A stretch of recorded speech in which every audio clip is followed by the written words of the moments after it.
My last live show at Cities 92.9, the news and talk of Bloomington Normal. That's what we're going to do here today, guys. And it's going to be a fun one. So stick with me here on Speechless. All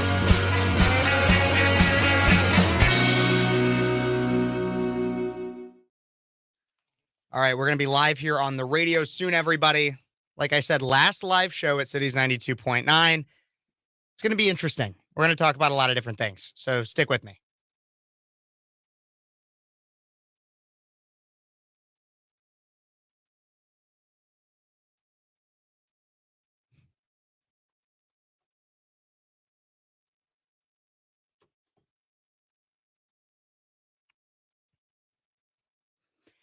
Hey, everybody, and welcome back to Speechless on Cities 92.9, the news and talk of Bloomington Normal. I'm your host, Phares, 22-year-old conservative college student, almost college graduate from Illinois State University. Everybody, thank you so much for joining me this Sunday, as you have every Sunday for basically 2.5 years now on Cities 92.9. And this is a very, very special show today. And to make sure, if you guys miss a minute of it or anything like that, you guys can go onto YouTube, Facebook, Twitch, Twitter, or Rumble. And all you got to do is look up Speechless with Kev, and you'll see me right in studio right now.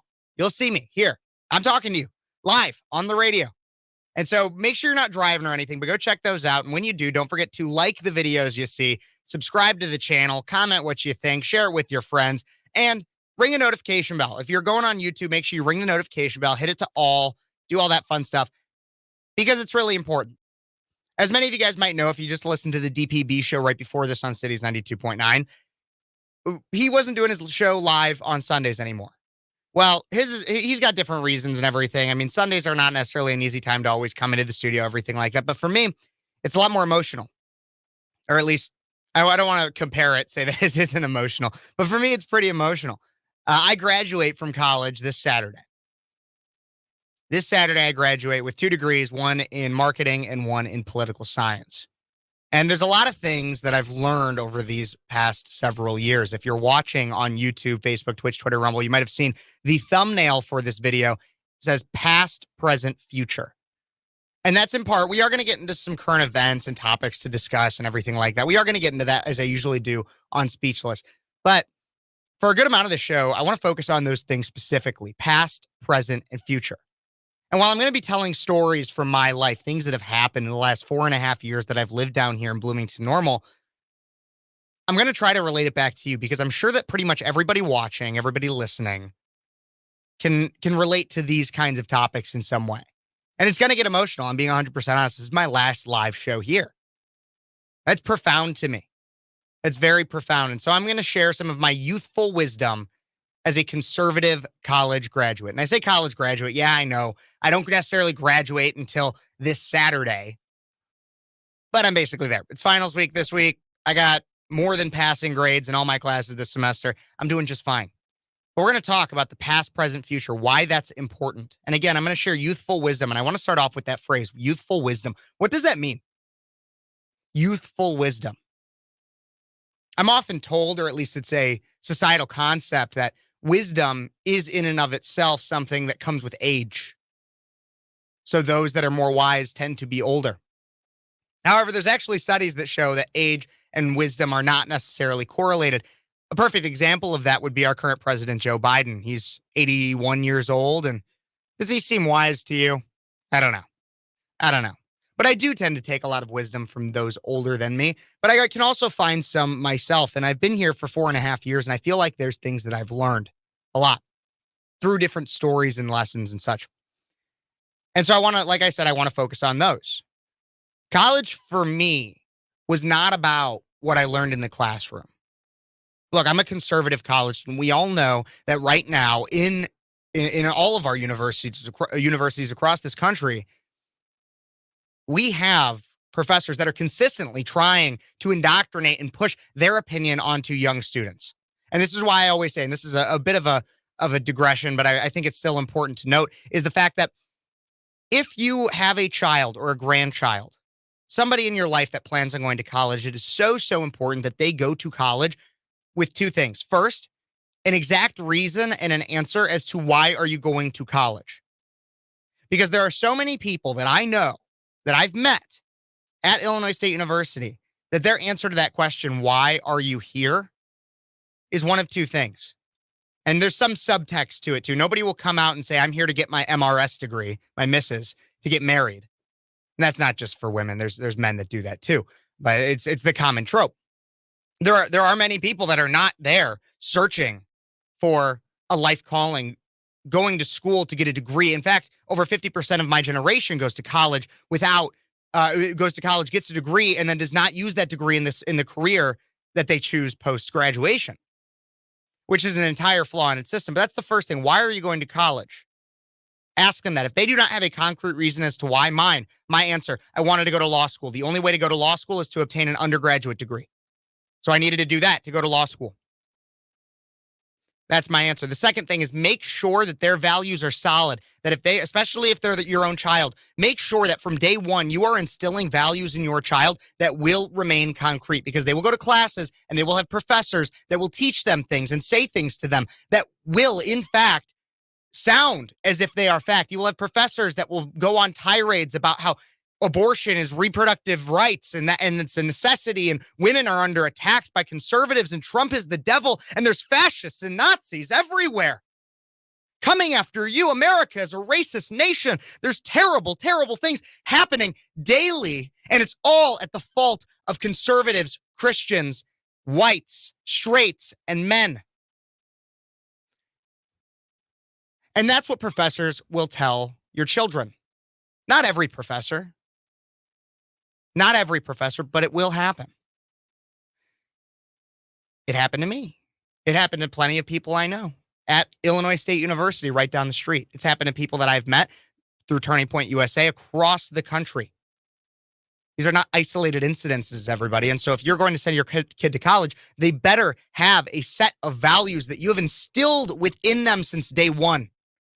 If they do not, they will go, and it's why we see pictures of before and after of weirdos going to college. They go to college from a Christian school, a Catholic school, something like that, and then thinking, and the parent the whole time thought that school was instilling the values necessary, but the parent themselves was not even involved in instilling the values themselves. And so then they go to college and they come back after their first semester, their first year, and they have random colored hair, they have nose piercings, and all of a sudden, he or she identifies as multiple people, as a they or them. So if your child cannot answer, your child, grandchild, nephew, mentee, anything, cannot say a concrete reason as to why they're going to college, and if you are not sure that they have concrete values, all this is concrete. Maybe they should just all go to trade schools. I don't know.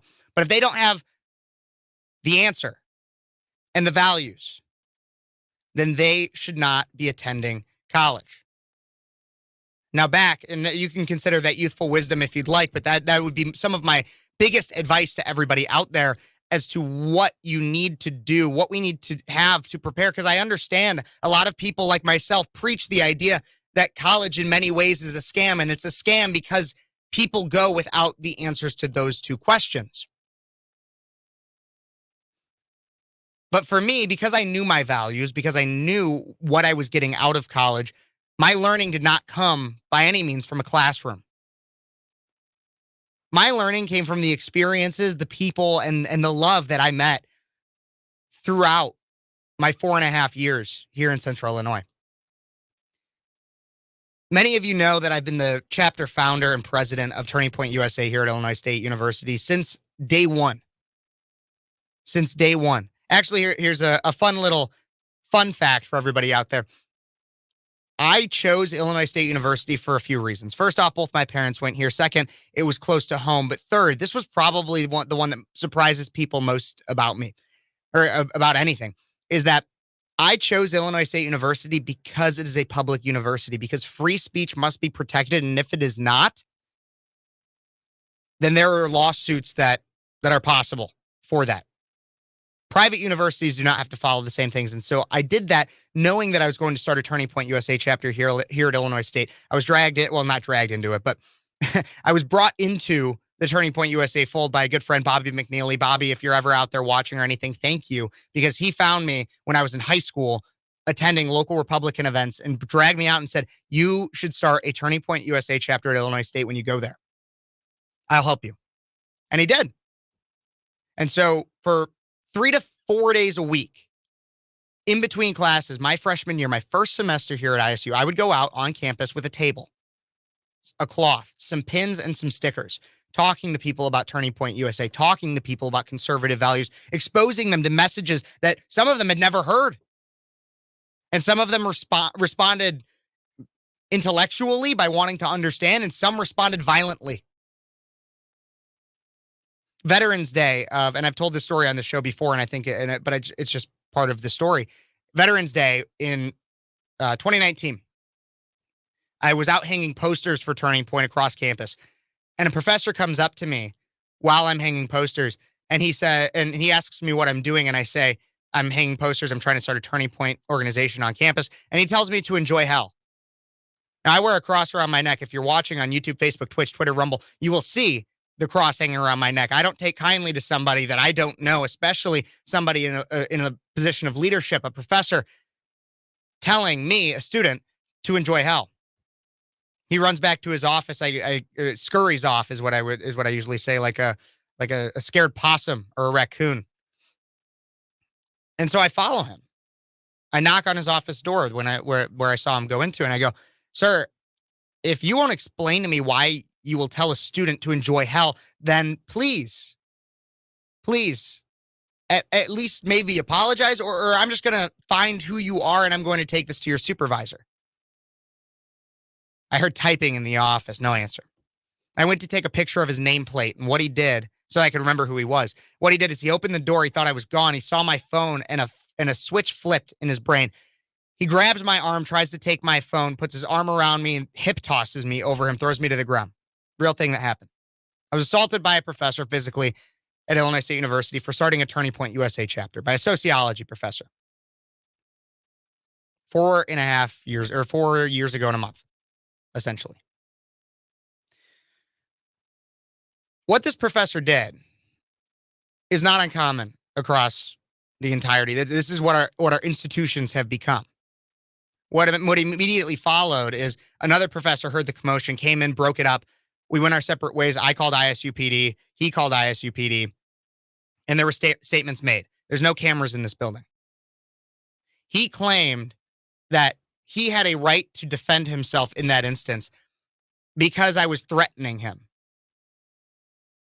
Because I was threatening him. That's what this professor said, is that I was threatening him. Now, what did this teach me? I wasn't threatening him, by the way. You heard exactly what I said. I said, I'm going to take this to your supervisor, which is essentially exactly what happened. I had a sit-down meeting. The professor did not get fired. Tenure is a thing, everybody. And so even if you lay hands on a student, well, you're still protected. You want to know why? On his personal bio on the Illinois State website, it discussed how he is a climate activist, an environmentalist. Liberal privilege, everybody. That's what that's called. But I did end up having a sit down with him and his supervisor in which he apologized to me profusely, tried to reconcile it by telling me how he always gets great outstandings on all of his student reviews. All of them. Never gets anybody who says a bad word about him. Cool. I don't care because you still committed an act of violence against me simply because I disagreed, not to mention the fact that I am a student here at Illinois State. But what did this teach me? And what should we learn from things like this? Well, I told that professor in that meeting, I go, many people would take this experience, and it would crush them. They would feel unmotivated. They would feel like no matter what they did, what good's going to come of it anyways? Because somebody's still going to hate me for the way I am. There's two things. First is resilience, everybody. Resilience. That is what is so important. There's a Rocky Balboa quote out there. I'm going to pull up the whole thing later because I just find it's so important. But the paraphrased version of it is not about how hard you hit. It is about how hard you can get hit and keep moving forward. How many hits you can take and keep moving forward. That's how winners are made. And so if there's one thing that everybody my age needs to know, even some people that are older than me, many that are younger, it's that you need to be able to take the punch and keep moving forward. Recognize that that singular experience that has happened in your life is not reflective by any means of everything you are as a person. The way that one guy, and this is the second thing, the way that one guy thinks about me, the way somebody thinks about you, how important is it to you really? Evaluate the value of other people's thoughts. The value to which those thoughts have is determined solely by you. Dependent. If they're in a significant position of power, there's different levels of value. If they're a congressman or something like that, the thoughts are different. But somebody who is relatively irrelevant in your life, how much value are you currently placing on the things that they say? Not only in terms of this professor, but there was multiple instances across my 4.5 years when I would go out and table or even just be active on social media, and I would receive DMs, direct messages. I would receive things from people, or I would see people on the quad, and I would be called, like I said earlier, Nazi, racist, fascist, homophobe, transphobe, sexist, piss baby. Real thing I was called, a piss baby. How much value do those statements actually have? I've talked multiple times on the show about the fact that the left especially puts no value on certain words anymore. Racism doesn't mean anything anymore because simply believing that people should be able to read and write is now racism. Being able to speak English normally, that's racism. But how much value do you place? There's other people I know where that really hurts them. There's a younger version of me where that really hurt me. But then I realized, how much value do you place on these kinds of things that people could say to you? When you realize in the grand scheme of things that they're like I said, relatively irrelevant, it shouldn't have any value to you. It shouldn't have any. Now I bask in it. It used to get me down. I used to wonder, am I really a racist? If they seem to think so, am I really a Nazi? They seem to think so. I would get in my head a lot. Of course I'm not a racist. Of course I'm not a Nazi. I know what I believe, and I'm strong in that belief. So how much value do you currently place? Because it should be zero. If it makes you question your self-worth, if it makes you question the values that are core to who you are, then their opinion should have zero value to you. But we got to take a break real quick here, guys. Stick with me for more Speechless on Cities 92.9, the news and talk of Bloomington Normal and beyond.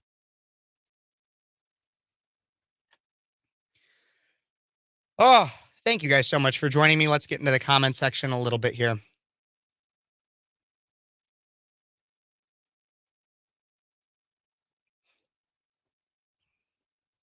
Love this. That's hilarious. Thank you for joining, Demon Girl, who isn't real. Oklahoma Chicken Cam, I always appreciate your stamp of approval. Means the world to me. Thank you.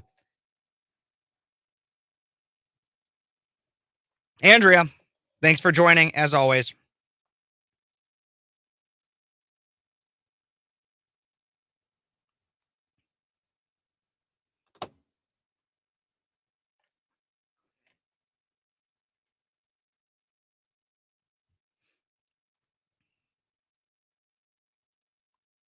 Absolutely next exit. And thank you for joining, everybody. Don't forget to like this video, subscribe to the channel, share it with your friends, comment what you think, everything like that. It's a profound show today. And I hope you guys like it.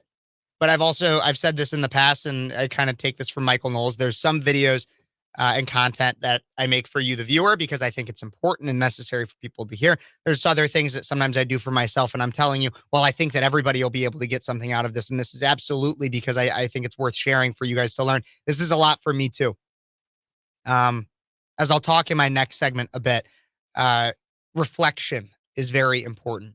Understanding where you came from and where you're going. I ended my last show last week with this a little bit, and it's kind of the train of thought I'm going through a lot right now. Very philosophical show today. Like I said, there will be some instances of current events later in the show, because I know obviously that's what my main thing is. But this is just a big thought day.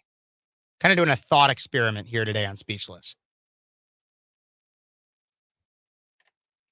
And as always, leave something in the comments. Patty, Thank you for joining. Always love seeing you. Thank you so much. Place no values on others' opinions of me. It matters to me if God is pleased, and that's it. 100%. 100%. Good stuff. Let me go. I know some people might be watching on Rumble. If you're watching on Rumble, thank you. Don't forget to comment on there as well. I know that Rumble is the preferred uh, viewer or viewing area for many, as YouTube is ScrewTube. But I don't know if this one probably won't be demonetized or taken down or anything. It's more just thought rather than anything super, super controversial.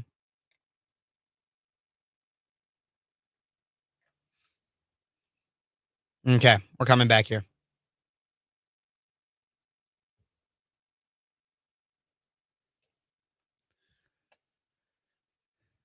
And we are back with Speechless on Cities 92.9, the news and talk of Bloomington Normal and beyond. I'm your host, Kev Ferris, 22-year-old conservative college student from Illinois State University. Everybody, this is my last live show on the radio as I will be graduating this upcoming Saturday. And so I'm taking an opportunity to talk a lot about different things I've learned and things that I think are important to share and that hopefully y'all out there will get something out of it. At the same time, I'm also always interested, what am I missing? What am I missing? And that's my next lesson for everybody. If something I learned is always keep an open mind and everybody has a story. I learned that a lot through Cities 92.9. Everybody has a story. Look, I know that there's oftentimes that trope, like the Grandpa Simpson kind of thing, like where you have an older individual who it seems like they just ramble and ramble and ramble. But I'm telling you, pretty much everybody has a story that's worth listening to. Now, their means of communication might be more difficult. They might have slower or slurred speech or anything, but everybody has a story, and I want to hear yours as well. So anything you learn, youthful wisdom is what today's show is primarily about. So you can text or call in at 309-451-9299 is that number, 309-451-9299. And let me know what your youthful wisdom is, or maybe it's not quite so youthful, but I want to learn from you too. Or you could even put it in the chat on YouTube, Facebook, Twitch, Twitter, Rumble. All you got to do is go look up Speechless with Kev. That's me. You'll see my bright and smiling face. Some say it's only good for radio, but I still took it to the interweb. So I'm happy to be sharing it with you guys there. Don't forget to like, subscribe, share, comment, all that fun stuff on that. And I'm live there right now too. And I'll still be live, even when I'm not live here at Cities 92.9. I'm still doing live streams from home once I move back home. So don't forget, you can go check all that out. But I want to get into my next kind of topic a little bit here. And this is what a lot of the show, like I said, today is about. It's youthful wisdom, but it's reflection, the idea of reflecting. It is so, so important to reflect on where you came from. We all know the phrase, right? History repeats itself. History repeats itself. To an extent, I'd alter that to history repeats itself if you let it. Understanding where you came from and where you are going is so important. Understanding where you came from so that you can know where you are going is so, so important. There's actually been studies, and I don't have the exact statistics. That's not as much of what today's show is about, but there have been studies that show that when there are managers that push their employees to reflect after a day for just 15 minutes, after a day of work, when they are given a chance for 15 minutes to reflect on what they did that day, it is shown to increase productivity by upwards of like 10 to 20%. People are more productive when they reflect because they can understand, what did I actually do today? How could I be better? And it's not just about your job like that. It's so mundane. No, reflect on interactions you've had with other people. I've been told, and it's been brought to my attention, especially recently, that I'm a huge overthinker. I overthink everything. I've always kind of known it, but I overthink a lot. I'm always thinking. Keeps me up at night. It's a blessing and a curse, I'll tell you, because when you think, you just, there's so many things that can come into your head, and you get ideas, and it sparks creativity, and it's a lot of fun, but it can be hard sometimes too. But if you can channel that kind of processing, if you're anything like me, and you can channel that into reflecting and understanding, again, where you came from. What did you do right? What did you do wrong? How could you have altered your behavior in certain situations to be better? If you do not have a self-improvement mindset, wanting to make yourself better, then what are you even living for, man? What are you even living for? I mean, that's a godly thing too, right? God always wants us to be better. We're all sinners. We make mistakes. Me as much as anybody else. But if you reflect and channel that into self-improvement, you will see a world of a difference in your life. And I know many of you guys might already know this, but who that cares? Because a reminder is always a good thing. I know that was a short segment, but we got more youthful wisdom to bring you guys in the next little bit of speechless here, and I'm happy to be reflecting with you guys today. So don't forget to stay tuned for more speechless on Cities 92.9. Okie dokie. I know that was short, everybody. We got more to talk about. That's how my segments go: a long one and then a short one. And I keep seeing more comments. Don't forget to keep commenting, guys. I love to see what you guys have to say about anything I'm saying, and I want to know what you guys have learned. Let's take a look at this one. Andrea. The two things I have learned that has changed me the most: having complete control of my emotions and mastering the art of letting go. I think that those are two very important things. Absolutely. And a lot of what I'm talking about today directly circles right around those. So I hope that it's interesting. Yes, I am basically an old man now. At 20, almost 23. My birthday is Christmas Eve, if you guys didn't know. So 14 days until I am 23. Which to me is one of the weirdest birthdays, being 23, because everybody always, there's certain like ages that people look forward to, like, and especially when you're younger, because they come so fast. Like, it's like, oh, sweet 16. Oh, now I'm 18. I'm an adult. And then it's, oh, I'm 21. Now I can drink. And then you hit 22 and it's like, oh, I've been able to drink for a whole year. And then you hit 23 and you're like, can I rent a car yet? No, not until you're 25. So, yeah, I'll be 23 in 14 days, 2 weeks from today. I'll be 14. And also, just because I know I say it a lot, but just a friendly reminder, if you guys want to support the show, because I will be moving home, I'm working on getting better equipment. Some of you saw my most recent live stream. It wasn't terrible when I was at home like 2 weeks ago. But I'd really appreciate it if you would consider potentially supporting the show. I got my Venmo Cash app down there. That's the most direct way to help support in terms of being able to get new equipment. I want to get a better microphone, get lighting for the studio, another camera, a better setup. There's a lot of things I'd like to do, but finances are definitely an issue with that. And so if you want to help out, I'd really appreciate it. Obviously, always liking, sharing, subscribe, everything like that is very appreciated as well. If you want, I have super chats. You can even become a member on my channel. I figured out how to do that. And if you get like one of the membership levels, you have emojis of me that you can use in the comments section, which are really fun. But so any way that you guys would be able to help progress the show, keep it going, because without this studio, like my mic, it won't be as clear and everything. And I just want to make sure I want to bring you guys the most professional content I possibly can and be able to invest more time into it.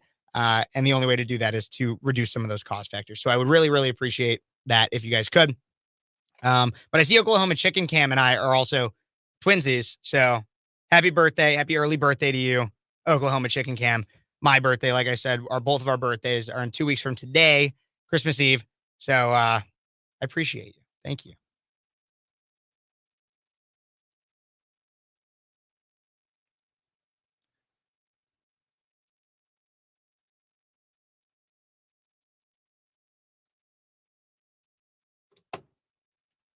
Okay, I'm getting ready for 54. I've determined that youth is wasted on too many young people. Absolutely.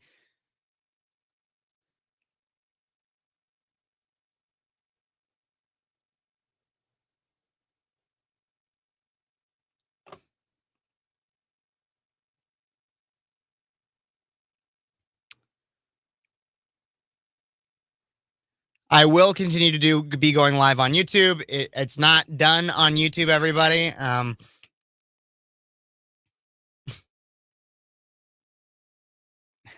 It's not. I'm not done on YouTube. It's just a big. So I've spent 4.5 years here at ISU. 2.5 ish years doing a show at Cities, and it's like I said, a great period of reflection for me. So by no means am I going anywhere, and we'll get to that when I discuss future a little bit. But we have a lot in past to still get through, and it's hard to narrow down 4.5 years, 2.5 years on the radio into less than 2 hours because I have other things I want to get to as well before the end of the show. And so it's just it's a lot for me. I gotta admit it's a little emotional. Like I was tearing up a little bit. I'll be honest with you guys. I know it's like not, I talk about manliness and everything, and men should minimize crying to very very specific moments, events, things that it would deem appropriate. But it's true. It's true. I'll try to keep something going on Sundays. But I'll be doing other things as well. I see my good friend Josh Bender let everybody know I'm the opening act to Jesus that no one asked for. My sisters say that was the worst Christmas present they ever got. Jokingly, worst Christmas present they ever got. But just a lot of jokes around it, but it's fun. Kev is Bloomington Normal's Jesus Christ superstar. Oh God.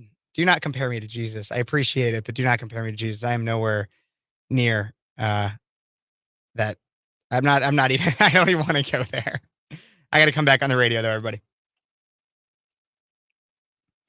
A little less conversation, a lot more action, and that's what we kind of do here. But we do action through conversation here, especially on Cities 92.9. Hey, everybody! I'm Kev Phares, 22-year-old conservative college student, almost college graduate with 2 degrees, marketing and political science. I'll be graduating this Saturday, and that's why I am humbled and honored to, while also sad to be saying that this will be my last live show. I will still have a radio show here on Cities 92.9, but this will be my last in studio live show on Cities 92.9.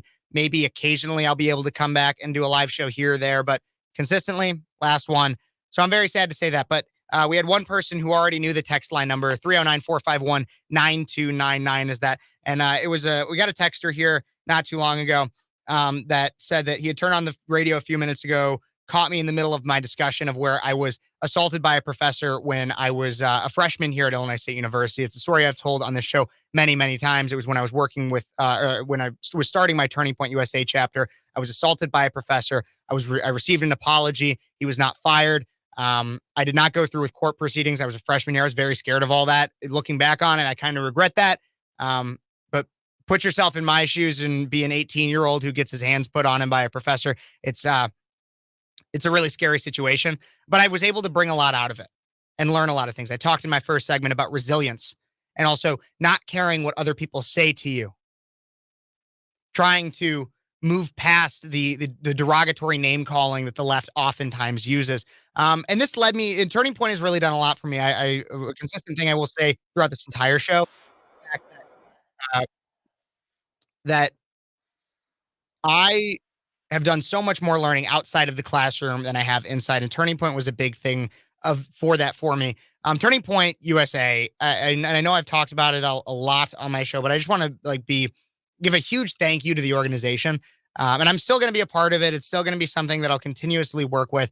And so when I was, when I've needed something in my life, Turning Point was always there for me, and not like I would go ask them for it, but I was struggling to make friends my freshman year of college because I knew my beliefs, and you would have other people. Here's a real thing that happened when I was out tabling with Turning Point this semester.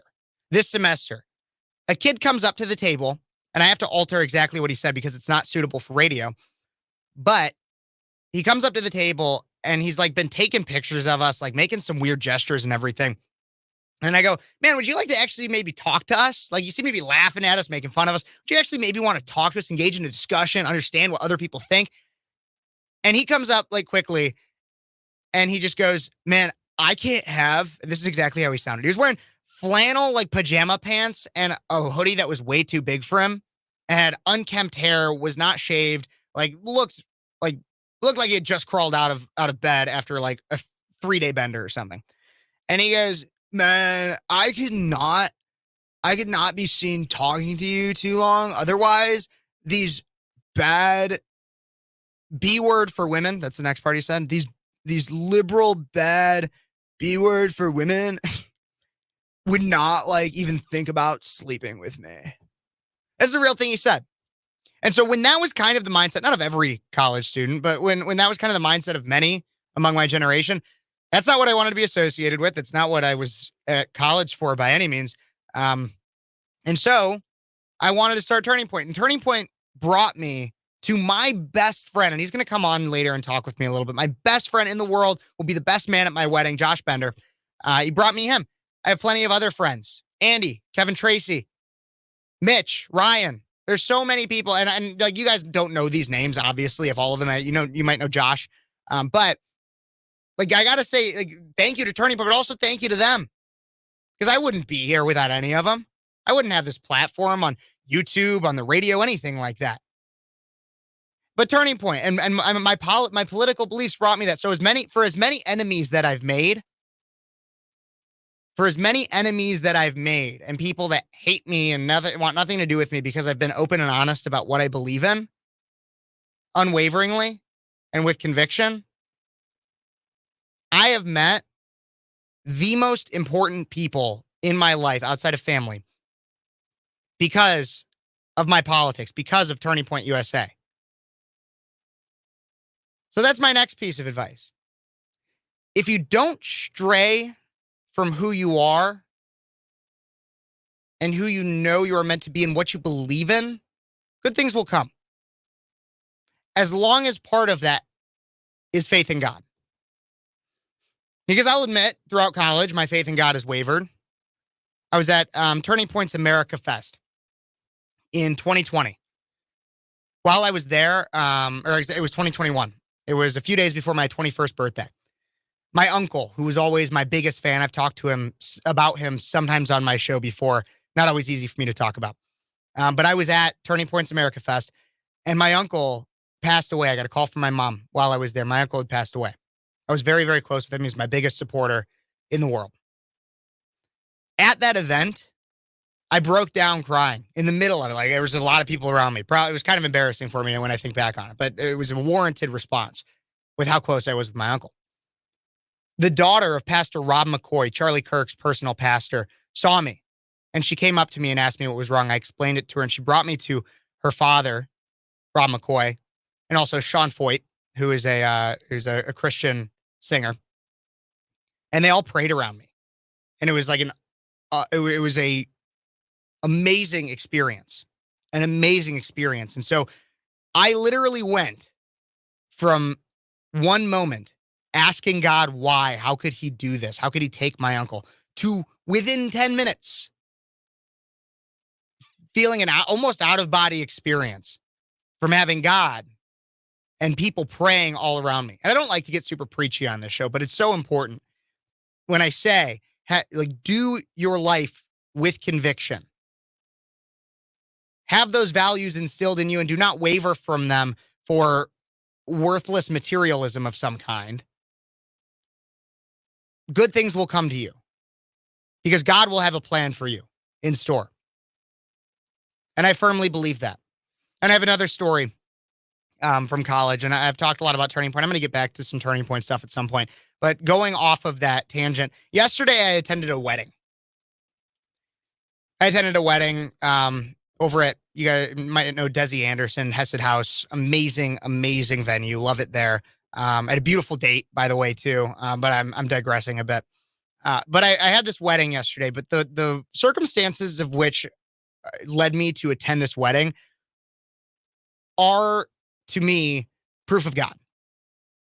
They absolutely are. I even posted to Facebook about it today because I just thought it was so, when in my reflection, as I've been talking about reflection significantly on the show today, it became abundantly clear that this was a godly experience. And so I'm going to take a little bit of my Facebook post and read that because I thought I said it well earlier when I posted it.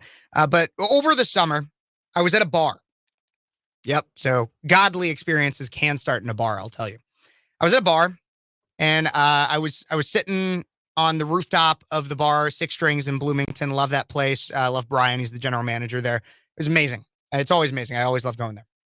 But I was at this bar, and I was sitting on the rooftop, had a beer, just enjoying a summer night. I was on the roof alone, scrolling through my phone, and there was a group of people that were next to me at a table, and they were a little loud, but it wasn't like annoying or anything. And they saw me, and they were like, "Hey, like, what's going on? Like, come on over here. Like, have a good conversation with us." And so I do.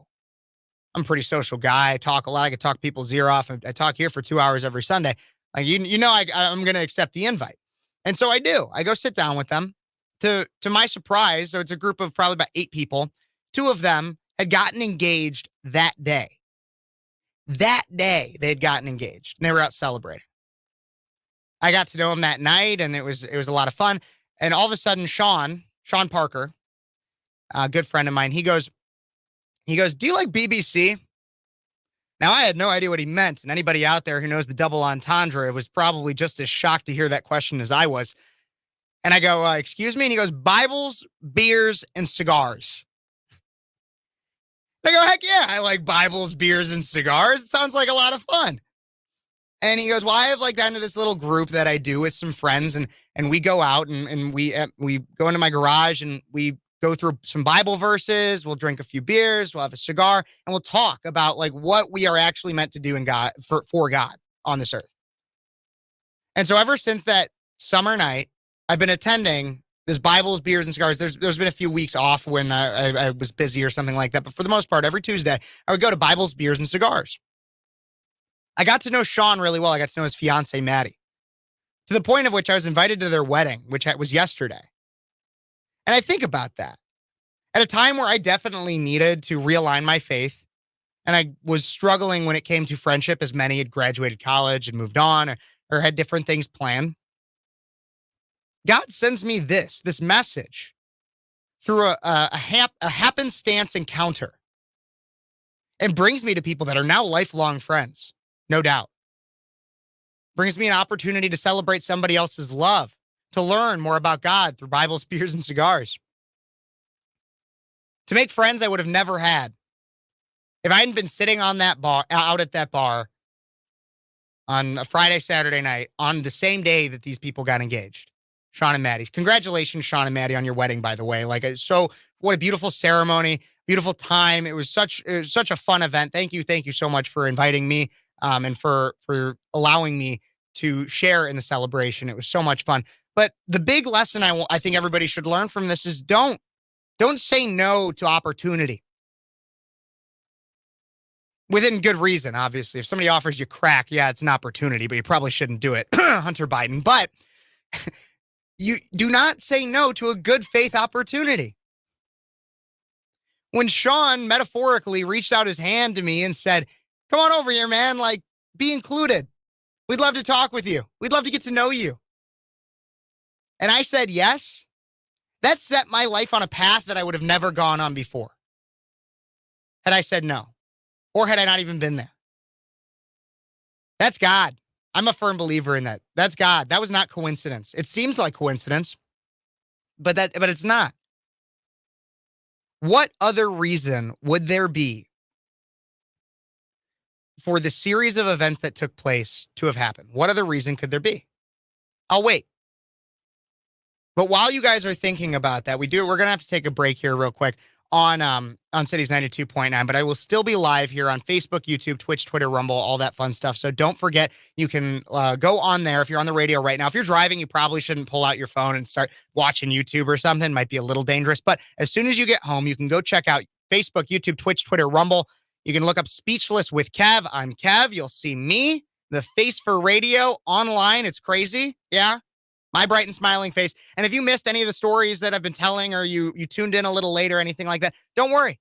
On YouTube or any of those platforms, you can scroll back and watch this whole show as many times as you want. So go check it out. Don't forget to like, subscribe, share, and comment, all that fun stuff. And if you have anything else to say and you're listening on the radio, don't forget you can call or text in at 309-451-9299 for my last live in studio radio show, everybody. We'll be back soon with more Speechless on Cities 92.9, the news and talk of Bloomington Normal and beyond.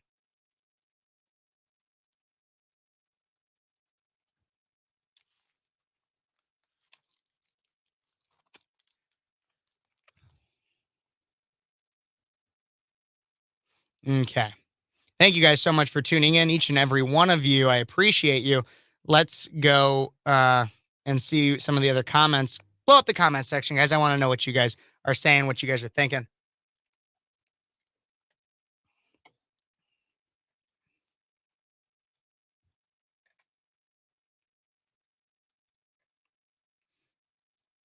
So this was in DG. I don't know if you saw it, but It's because my birthday is Christmas Eve. And so it's a running joke. It's a joke I've said to some personal friends and stuff where I'm the opening act to Jesus for a Christmas Eve birthday. Because I always get the first thing anybody ever says to me. And if you're just tuning in, guys, we're on a break from the radio right now. We'll be back soon with more of the more direct stuff I'm talking about today. But I always get, people will be like, oh, when's your birthday? And I'll be like, Christmas Eve. And it's always, do you get double presents? And I'm like, oh.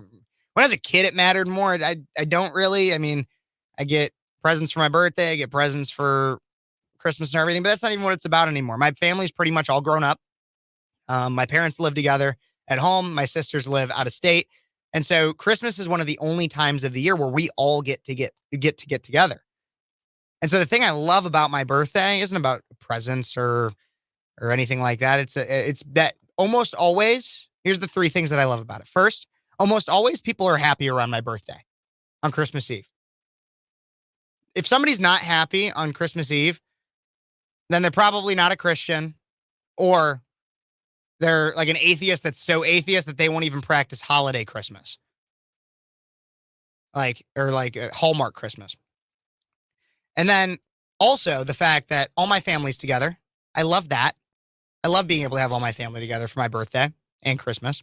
And then the third thing is I'll probably almost never have to work on my birthday because most places take it off as a vacation. So I love Christmas Eve as a birthday. Just thought I'd throw that out there because I get those questions a lot.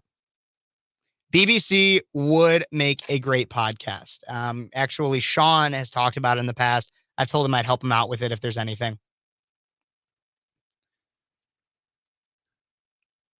I'm only going to accept it if it's from Hunter. It's hilarious. Are these words to live by? Kev Ferris's version of the more you know from NBC. It's more so just a lot of things I've been thinking about. And I was going to talk about this in my next segment a little bit in terms of I've talked about my weight loss a lot. And it's just so every morning, like 5 to 6 days out of the week, I run 5 to 7 miles, sometimes more. But like a lot of that time gives me time to think and reflect. And I realized this would just be a good time to do that because I'm graduating. I'm moving back home with my parents for a little bit before law school next year. There's a lot of change in my life. And I feel like those are the best times to really think about, okay, how did I get here? Where am I going? And what do I need to do to get to where I'm going? Past, present, future. And so that's really, yes, kind of the more you know, but it's also a lot of a thought exercise for me, along with you guys being able to hopefully get something out of it. Patty says, it's fascinating the way God intervenes and puts us where we need to be. Divine connections make the best friends. Absolutely. Absolutely. You can meet so many people in the oddest of circumstances, and they can become people that you have in your life for forever. So 100%. You met your best friend in a Taco Bell dumpster. Like I just said, any way you meet somebody, it could still be fruitful of some kind, even if it's in a Taco Bell dumpster. Maybe getting a cheesy gordita crunch wrap or something. So my birthday is not in December, but who cares? Jesus wasn't born in December anyways. Most scholars believe it was DG, I love you, man, and I appreciate you watching. It was just a joke, man. It was just a joke.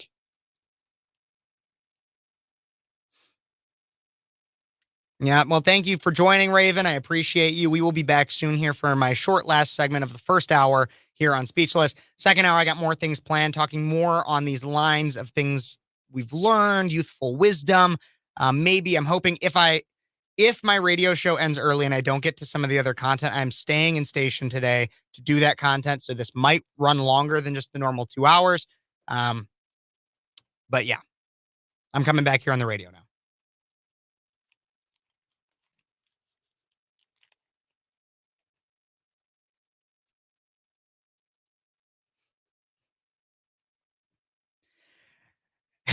So nobody on YouTube can hear this song right now, but I always love that this is my bumper music on the radio for this segment. So for anybody who is, if you're on the radio right now, you can go check me out on YouTube, Facebook, Twitch, Twitter, Rumble. That's the way to still be able to hear me and see me when I do live content. I'm Kev Ferris. You're listening to Speechless, everybody. And don't forget, like I said, go check me out on Facebook, YouTube, Twitch, Twitter, Rumble. All you got to do is look up Speechless with Kev and you'll see me. And why? Because if you like live content, if you like to be able to interact with me, like many of you do through our text line at 309-451-9299, then that's the best way you're going to be able to continue to do it. As I move on from graduating from Illinois State University, I will be continuing to do live content on my YouTube.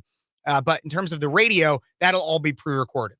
So it might not change for you if you were never really big on interacting, but if you want to interact, if you have in the past and you want to continue, check out me, especially on YouTube, where I have an amazing YouTube is my best following in terms of or amount of people and the engagement. And so if you want to be able to meet like-minded individuals and as well as stay in touch with this show, go check me out on YouTube, Speechless with Kev. I'd really appreciate it. But the song that was just playing, I love that song. It's Nothing's Gonna Break My Stride. I've got to keep on moving. Never could be more applicable than right now in my life. I'm a firm believer of that. I've talked this whole first hour about the places I've come from, and I'm going to still talk more. I think past and thinking about your past and reflecting is so, so important. And that's where I've learned a lot of these lessons. And I've really learned a lot about reflecting. I was just talking about it during the break on my live stream. I've had so much time to reflect because I've focused on getting physically fit. So for many of you that have been listening and following, I've been ending my last segment of my first hour for several months now, talking about different motivational things. A lot of this show is motivational in nature, period. But physical fitness has become so centered to my life. Look, I did sports in high school and everything, but all that was more about the competition than being physically fit. And then throughout college, for a lot of college, I let myself go. Back in May of this year, late April, early May, I was above 200 pounds, just around 200 pounds. And for me, not a short guy, but a smaller in stature guy at around 5'8", I didn't feel good. I hated the way I looked. So I made a change. I started walking to work. It's like 2 to 3 miles a day. It wasn't that much. Started walking to work. And then it's gone on and on and on. And I've progressed and progressed and progressed to where now I'm down 45 pounds. This isn't a brag. This is supposed to be like telling you that if I can do it, you can do it, because I never believed that I'd ever be capable of that. If you had told me that I would consistently run 5 to 7 miles a day, 5 to 6 days of my week, if you had told me that back in April, I would have laughed in your face. I would have. But if I can do it, you can do it. That's the first thing. Along with that, having that time gives me a lot of time to reflect and think about the things that go on in my life, the things that go on in the world around me, to find peace. And that's really what I'm seeking. That's really what I'm seeking. And a lot of it comes through the Lord, I'll be honest. Peace I leave with you, by peace I give you. If you are a Catholic or have ever attended a Catholic mass, you know that that's what's said at the end of the majority of masses. Peace I leave with you, by peace I give of you. Finding peace in the Lord, but also finding peace with yourself. And again, that comes from the Lord to an extent, but the things that might be on your mind, the things that are consistently on my mind, traumas that you're trying to overcome, deaths that have happened in your life, coping and grieving. To me, I'm a person, and I know they work for some people, do whatever you think is necessary. But for me, I am not about being medicated, being put on Xanax or anything like that for trying to deal with mental, emotional issues. Just not my thing. But I've found my natural Xanax through physical fitness, because it allows me that time and that moment to really, really understand who I am and how I can be better. How can you be better? It's almost January 1st. New Year's resolutions, anybody? Think about it. And if you want any help learning about how to lose weight similarly to diet and exercise, but if you want any other help, text or call in at 309-451-9299. I'd be more than happy to share that with you. We got another hour of Speechless coming up, guys. I'll be right back. God bless you. God bless America. And until the next hour, stay tuned.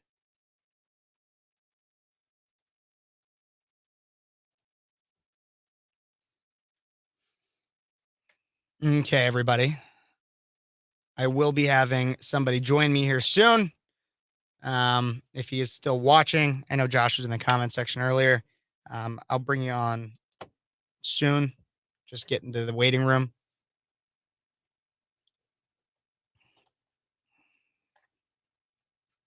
Let's see some of these. Um,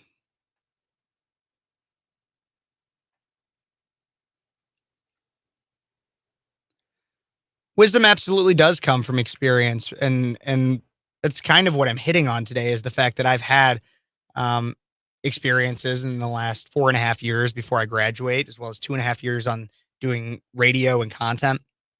Um, I've learned a thing or two, and I just think it's worth sharing. I've never, I'm starting to change my mind with a lot of the thoughts that I have, but I never really saw myself ever writing a book. But with some of the things that I've witnessed as a conservative college student, I think there are definitely stories and lessons that could be learned and could help others that are in comparable positions to my own. And so I even said at the very beginning of the show, youthful wisdom I do see as potentially being oxymoronic.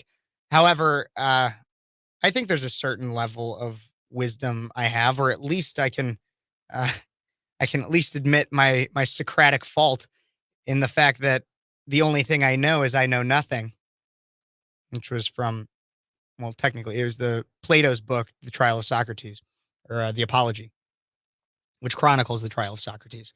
But the only thing I know is I know nothing. It's not in the age, it's in the mileage. I love that Oklahoma chicken cam. I'm gonna put that on a t-shirt at some point. I see Josh in the waiting room. I'm gonna go grab a water real quick. No more than 2 minutes for a short break. Likely this show will go over, so don't worry. You're gonna be able to see a lot of stuff, and I'm gonna just keep it off my overages off the radio. But I will be right back.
And I'm back. Told you I would be brighter than ever. We'll be back on the radio here within the next few minutes. I see I might have missed some other comments here. I see DG talked about youthful wisdom. I already talked about that one. Demon Girl did not make friends with a raccoon, instead, made friends with a beaver. Interesting. An emotional support beaver, if you will. Yeah, I've heard of those. Who doesn't have a beaver?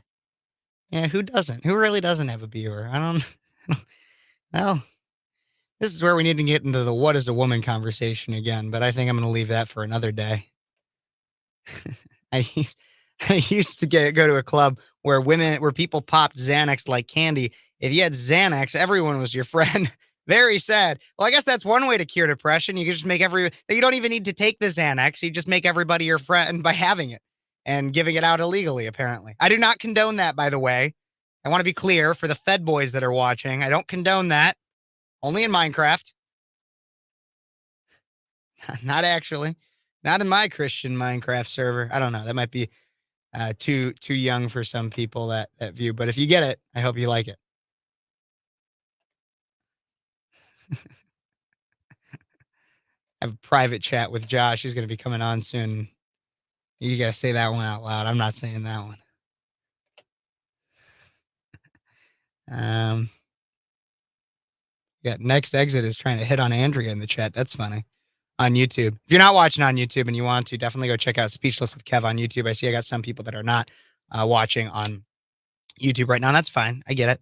I get it, but definitely go subscribe there. That's where I put most of my content. I see some people are watching on Rumble. Don't forget, if you are watching on Rumble, I do check those comments every once in a while, and I'm more than happy to read them. I can't bring them up on screen, but I would be more than happy to check them out.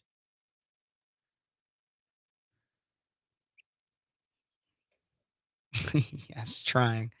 Men don't have beavers. That's exactly what I was saying, but that one might gone right over some people's heads. Um,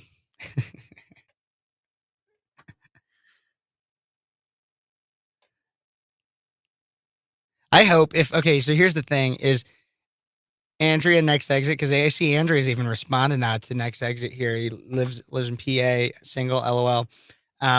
If you guys connect and got married or something, and I don't know what denomination you are, but I assume that you're likely Christian, or at least open to the Christian faith, especially if you watch my channel. If you are in one of the Christian sectors that needs an officiant, I will officiate your wedding. I would do that. I'm going to offer that to you. If anybody meets because of Speechless, I'm going to say this. If people meet because of Speechless, I can't necessarily say this if I get as big as I might. I don't know, but I will officiate weddings for people. I'll do it. I think it'd be a lot of fun. And I do a good job. I'd care a lot. All right, we're going to come back here. I'm going to bring Josh on. We got some more stuff with Speechless to talk about, maybe some different topics going on, but let's get back here.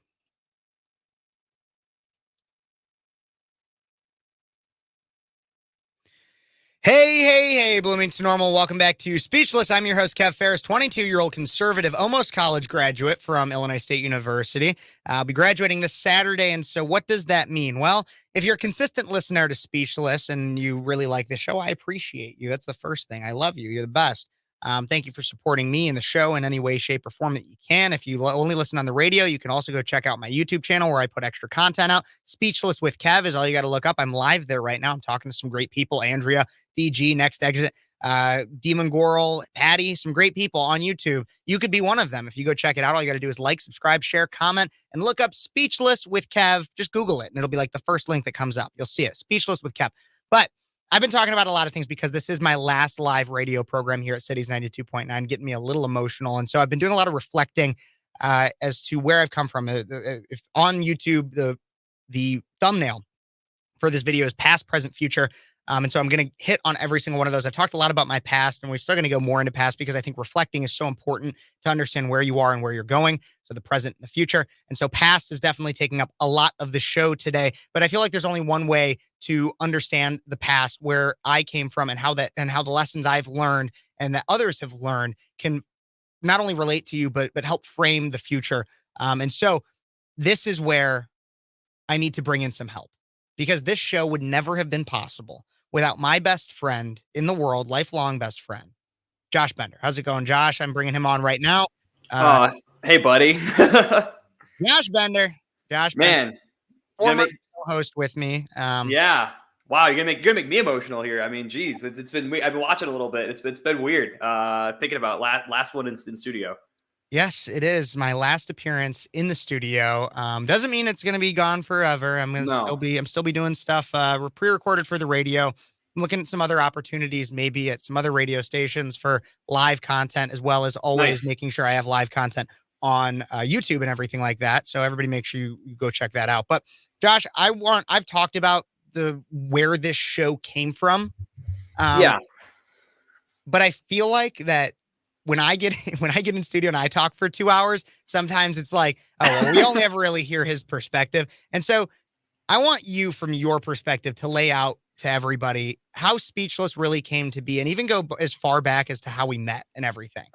How we became best friends, because it was like that scene in Step Brothers where Will Ferrell and John C. Reilly are just like, did we just become best friends? Yep. I know. And this is why we have bunk beds, so that we can have room for activities. So much room for activities. I know. Yeah, exactly. So why don't you tell the story from your perspective, so people know that I'm not a lying piece of crap or anything. So. Yeah, I mean, you summed it up pretty well earlier. It was my sophomore year, your freshman year.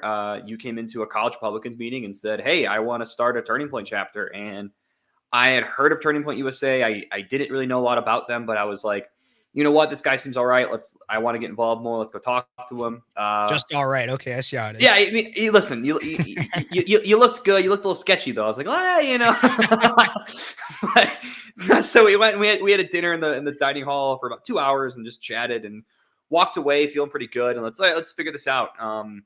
And I remember the first couple times we were out there, it was awkward. I mean, I felt awkward, and I was like, I don't know what I'm doing. I don't know who this guy is. Who's this? Every so often the first videos I ever took from us tabling, and we both looked just so awkward out there.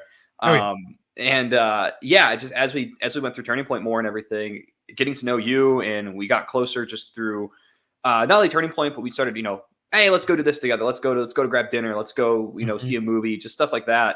Started to get to know you more, and I realized, man, just we bonded on a lot. We hit it off really well, and we were friends ever since. I mean, that's really the best way to sum it up. Is just after that, I think we became a little attached to the hip for some time there. Yeah, absolutely. I mean, single guys going through college. I mean, you get the bromance. I mean, it's well, when you met me, I wasn't single. Oh yeah, you're going through that. I've had you have to recount some traumatic events in your life on this show. That is very accurate. I'm not going to make you do it today. But so now lay out. So that was like how we met and everything. Now the show, because Speechless is, and we talked about it a lot around the 2-year anniversary too, which was just a few months ago. But lay out how we got to Speechless, how we got here. Yeah, Speechless came from first a podcast called Civil Discourse, and that started during COVID because I had a bad sleep schedule. I was just a night owl. I did my best thinking and reflecting at night. You were working an overnight job at Jewel, and so we talked for 4 hours oftentimes, just because I mean, we had nothing else to do, so we just talked, and we talked about our life and reflecting on things and the world as a whole and politics. And I forgot it was you or me. One of us said we should just record these. Yeah, we should start a podcast just for like every bro in college. Here's the thing for everybody out there. If you might be of a more experienced age, is how I'll say it kindly. If you're of a more experienced age, a thing among my generation is every friend group, pretty much, especially young men, but I'm sure young women have it too, has at some point said we should start a podcast about X. Yeah. And not formerly known as Twitter, like X being the unknown variable. So everybody has pretty much said that at some point. Very few actually go through with it. Josh and I did. We did. And we thought of the name Civil Discourse because we thought that was important to us. When we started Turning Point, we both said Civil Discourse was an essential part of our kind of career moving forward. And so we started it, and we recorded it first over Zoom or Discord, then over Zoom because Discord stopped working. And it was, I remember we would record the files. I'd send them to you. You'd edit it. You put together. I went back and listened to our first podcast with the 2-year anniversary. I forgot how bad our we were off. Our theme song too. Our theme song was so grainy and bad because you could tell you recorded it via a phone. Yeah, I had no idea how to do anything. That's what I've always done. That's what I've done for YouTube too. Is like I didn't know what the heck I was doing, and so I would start off. So like you even go back and look at some of my older YouTube videos, and I only started this about 10 months ago, if not less. Right. And you look at that and you see how much it's just because you got to consistently be learning and upgrading and changing things. But exactly. And so we started this podcast. And then at some point, I think you were the one that first made contact with David Paul Blumenshine. Yeah, it was you or me. I think it was me through a GOP thing. And started talking to him, mentioned the podcast. He said he would love to dig into that. You met David. I think it was you who fully set up the first day with David. And we just went because he wanted to have both of us on his show. Yeah. To just talk about Turning Point, being on campus, being conservatives on campus, everything like that. Right. And I remember we went on this radio show and we're like, what the heck are we doing? This was not what we expected. And then I don't even fully remember. I think we just the contact of we should start a show was kind of there. And then I remember one day we came into studio and you said, hey, we're doing a show starting today. And I said, okay. I had no idea what it was called. I knew nothing about it. I remember when the Facebook post went live, that's when my parents found out. And they're like, thanks for telling us. I go, Mom, I didn't know until about 10 minutes ago. So I had no idea I could tell you this because I didn't know. Yeah. Yeah. I remember it was coordinated asked for like a name and everything. And so for people that don't know, I actually, so the way we came up, well, the way I came up with this name for the show for Actually, give me a minute. Speechless was because I was I love I mean, I love reading. I still love reading. I read books all the time, and I'm a big person when it comes to nonfiction, learning about culture and politics, society, everything like that. And I just finished reading Speechless: Controlling Words, Controlling Minds by Michael Knowles. Michael Knowles, by no way or means, has directly supported this show. He does know. I met him at America Fest last year through Turning Point, and I told him, I was like, I have a radio show named after your book, and I was really worried that he was going to come at me and be like, copyright or something like that. He didn't. He laughed. He thought it was one of the coolest. But so he does know that's where the title of the show came in. And we started, and I listened to old, just like you said, you listened to old Civil Discourse stuff. I've listened to some old Speechless episodes back before it was on YouTube or anything like that. And we were bad. Yeah. Oh, we were horrible. We were terrible. We did terrible. not. We had no sense of organization. No. We were like, let's just go sit down and talk for a bit. And there was no planning or prep really at all. No, it was just, let's hopefully have something. I remember I have a video of the one day we had to record like 3 in a row, and we were here for 8 hours and we barely recorded 3 of them. Like we were so, and that was when we only had an hour too. And we were just so bad at it. We could not focus. We could not get anything together. I mean, and we had a third co-host at that time too. So I mean, it was hectic with the 3 of us, and just even just the 2 of us got hectic. I mean, so going to the show, I mean, yeah, we jumped on the radio not knowing anything. I mean, I never would have thought it'd be where it is today, especially, I mean, I with you, I mean, you did that. Like I say, you built everything to where it is today. I mean, I left about a year ago, or a little over a year ago, and yeah, I mean, it's so different now. I mean, it's such a different point now. No, absolutely. And I appreciate you saying that. But here's the thing, because when I tell these stories, because I've had a lot of, you've been watching, I've had a lot of different stories, and I always try to come up with a point, because I don't want to just, while I'm sure that some of you guys find it entertaining just being informed, I want to make sure that it relates directly back to everybody listening and viewing out there as well. And so when it comes to this story, and Josh and I'm curious if you might have another take as well. But the way I see this is, because to me, so much of this story, another one I want to talk about a little bit as well, is no matter what successes you have in your life, there are other people that in some way helped you get there. Nothing you will ever do was solely because of you. In terms of your successes. Yes. In terms of the YouTube, you're right, Josh. I make all the graphics. I learned a lot of stuff, but I wouldn't have been able. You did make one. I want to 2-year anniversary. But my point being is that, like, I wouldn't have ever been able to get there if it wasn't for you being in it with me, and also like motivating me to want to keep doing it, to have these great conversations. If it wasn't for David for seeing something in us and saying, hey, you need to get a show, like, you guys should have that, you'll be good at it, I wouldn't be here if it wasn't for people like, you guys won't know him necessarily, but Mike Haig, who is a huge supporter of mine, a farmer that's been a lifelong family friend, and he's known me since I was born, basically. People like that. If it wasn't for so many different people, Jonathan, Julia, Chris, Bobby, people through Turning Point that helped get me to where I am. If it wasn't, heck, even Charlie Kirk, who, and I'll play the video. I do have it because it was my first video I ever posted to YouTube of last year when I was awarded the Campus Warrior Award from Turning Point USA. I was flown down to Mar-a-Lago, gave a short speech, very honored for that. But once again, none of that would have came if I didn't surround myself with people that were so unbelievably kind and supportive of my natural abilities, but also pushed me to be better in areas that I was not as good. And so I'm so thankful for every single one of those individuals. And so I want the same thing to be said for everybody else out there. Whatever success you have, make sure that you recognize and appreciate those who have supported you along the way. I feel like that's so important. And also surround yourself with people that are going to be that kind of support system. Josh, is there anything else you kind of take out of any of that? No, I mean, I think you're right. I mean, yeah, I can't say the early days are hectic. I mean, yes, thank you for giving me support. Mom and dad, thank you for the support. Everyone who listens, thank you. I mean, everyone who after I left, even who helped give Kev an audience, and who tunes in when me or him are together. I mean, I thank you. I mean, I got to thank all of you. Yeah, I mean, you absolutely don't do anything alone. You could be the catalyst, but you do have a support system behind you, and you have to be surrounded by a good support system. And I think Kev, not to get emotional here, but you and me, we support each other in the best possible way. And that's why we've worked so well, and we've been such good friends for the last 4 years now, 5 years. I mean, I think 4 years about because of that. And so yeah, I don't know. This whole thing is just so weird that that you're about to graduate is just insane to me. When I graduated, it was crazy, but wow. I know. And I want to talk about that kind of stuff and more. We are about to come to a break here, but I did say that I had that clip of when I was at Mar-a-Lago last year. I wanted to play it because it's just about a year since that happened.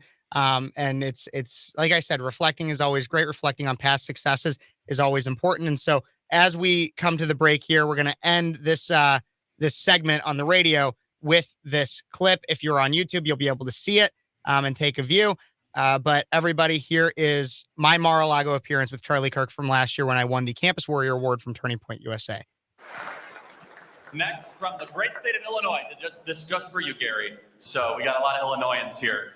Kevin Phares, he's a radio guy, and you could take over for me. I'll tell you, it's 3 hours is a lot of work every day, but runs an amazing chapter at Illinois State University and does a fabulous job. Kevin, congratulations.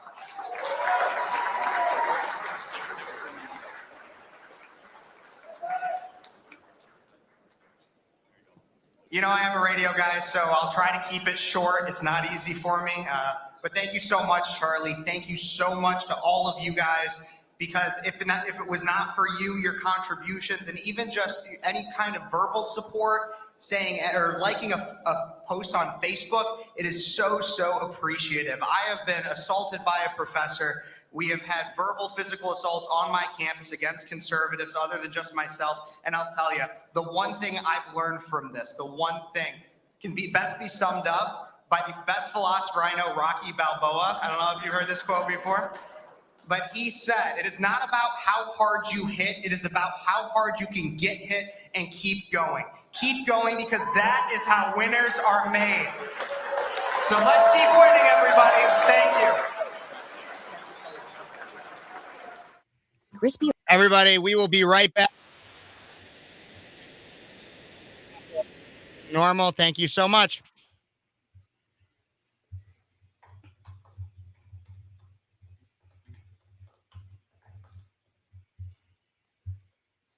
Okie dokie, Josh, we are back. Sorry, I had a lot of button pushing to do, but I love reminiscing on that. It was one of the happiest days of my life. And again, that whole experience for me was so important to realize all the support that I had. And I think about that very often. Well, I remember, I think I was the first person you called and told. And I remember you, it was a quick phone call. You're like, I have other people to tell, but I just wanted to tell you first. And that was so cool that I was first when you told, but I remember you said this isn't just me. This is for you. This is for us, and that was so cool. I was so honored that, I'm happy for that you're able to go. I remember I wish I could have spent some time in Mar-a-Lago and in Florida in the winter when I was back home, but but no, it was cool. No, it absolutely was. But I really that's the mindset that I think everybody needs to have when it comes to a lot of those kinds, when it comes to just things that you go through, even just on a day-to-day, not necessarily even anything as big as that. Sometimes you need to even realize that the fact that you're still here is due to somebody else. Mm-hmm. Is because somebody else was there at the right time, and because other people were there supporting you. So whether it's a lifetime achievement of some kind, like that one was for me, or even if it's the achievement of having your lifetime still to live, there are people that are there and they're the reason for it. You don't go through anything 100% alone in life. And if you're trying to, you're going to fail. No, exactly. Exactly. And I think, we have a friend or an old friend who went through that mindset of everything I did was by myself. And, and you can see he knows a lot of people, but he's not close to a lot of people, unfortunately. And I never go into that mindset. I know, yes, I could say I did a lot of things good on my own, but I also know that without a good support system, without people who were behind me and helping me out and even got me to where I am, I couldn't have done it. Yeah, absolutely. I want to make sure that I get to, because I only have 30 seconds before we got to get back on the radio, but I want to get into some of these comments here because I love seeing, I see Next Exit and Andrea might be trying to meet up because of me. Beautiful. You guys, and I know Andrea's already emailed me. Next Exit, feel free to send me an email, or anybody. for story tips, ideas for shows, or apparently matchmaking, at gmail.com. I'd be more than happy to help point you in the right direction. If you want a matchmaking service through me, it is not going to be consistent for everybody. But if I see it in the comments and it seems like something that could work out, you both email me and say who you want to be matchmade with, and I will figure it out, everybody. So. That'd be Matchmaker, cool. Kev, that'll be something I'll be doing. But Oh, okay, no. we got a new segment about to start. So it's gonna be a short one, but let's get into it.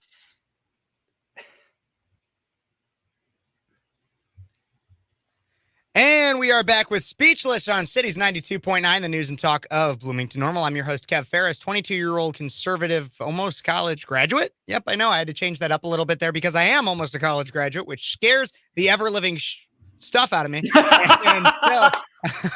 And so, what that also means for everybody here is that this will be my last live show on the radio. Yes, it will be. I will still have radio shows playing, at least in terms of the communication I've had with my program director here at Cities 92.9. But if you still want to see me live and interact with live content from Speechless, go check out Speechless with Kev on YouTube. I'll still be doing live streams there, maybe even more now that I will be a college graduate before I go on to law school next year. But the whole title of this video is Past, Present, Future, as well as Youthful Wisdom, things I've learned, things that others have learned as well. And so if you want to be a part of that conversation, you can always, like I said, you can go into the comment section on YouTube or anything like that. But you could also text or call in at 309-451-9299. I'd love to go through wisdom, life lessons, things that we've learned, things that are going on that could be important. Some of the ones that I've already gone through that I think are just important to reiterate is be appreciative of those that are around you. Don't say no to an opportunity, obviously within reason, but don't say no to an opportunity. Because saying yes and trying new things, having different experiences is what grows wisdom in and of itself. I had somebody in my comment section earlier say, wisdom is like a car. It's not about how old it is. It's about how many miles it has on it. And I think that's profound and I love it. Yeah, I think it perfectly encapsulates it. Learn to reflect. Learn to reflect. If you're an overthinker like I am, reflecting and organizing your thoughts in that way not only helps you overcome potential burdens and things that you're going through, but also helps you find a path for your future. And so all of that, I now have my good friend with me. This is past, present, future, and he has been my best friend in my past, currently my best friend, and will be my best friend in the future. Josh Bender is with me. Josh, what are some examples of youthful wisdom you have? I mean, I want to reiterate for sure don't say no to an opportunity. Absolutely. I mean, I think jumping into Turning Point with you was an opportunity. I had no idea what I was doing, but I said yes, and I just did it. Moving out to Nevada was a huge opportunity that I took. I mean, it was a risk I took to be completely honest. But I love it out here, and I've met amazing people and people that I want around forever. I mean, this is such an opportunity that I took. I'm so happy I said yes and decided to make the 25-hour move to it's literally 25 hours to be with people. I had no idea what's going on out here. So I definitely want to do that or reiterate that as well. I love your point about don't think you could do it alone. I mean, find a good support system, find people who you know can help you and support you and stick with them. Make sure that you know how they can support you as well. No one can help you not everyone can help you in the same way. So make sure you know how they can help you. I mean, I just got to say, I think the thing I've learned the most of the last couple of years is just be yourself. And I know that's such a cliche, but be yourself. And I think to quote Senator John Kennedy, always be yourself unless you suck. Which I think is a great quote. But yeah, generally be yourself.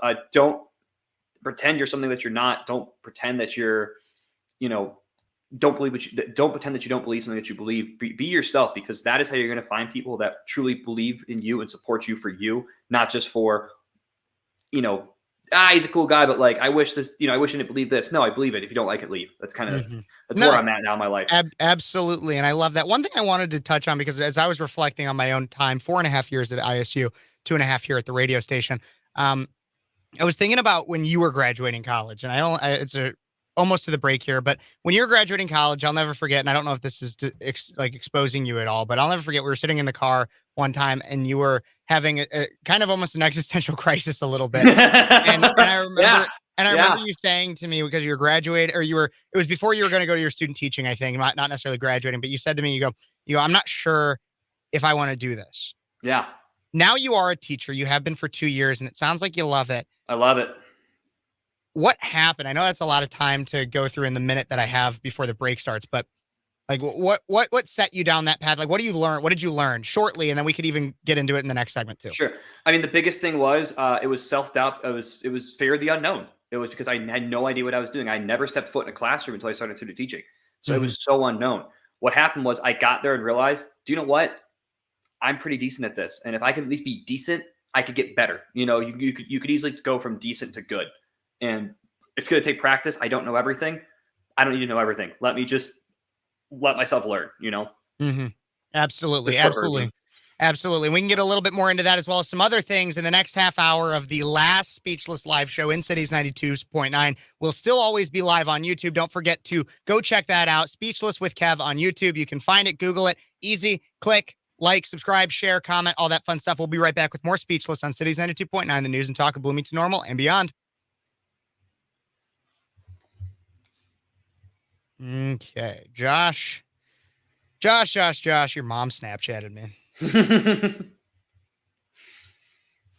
probably Gina. I believe she's watching the show.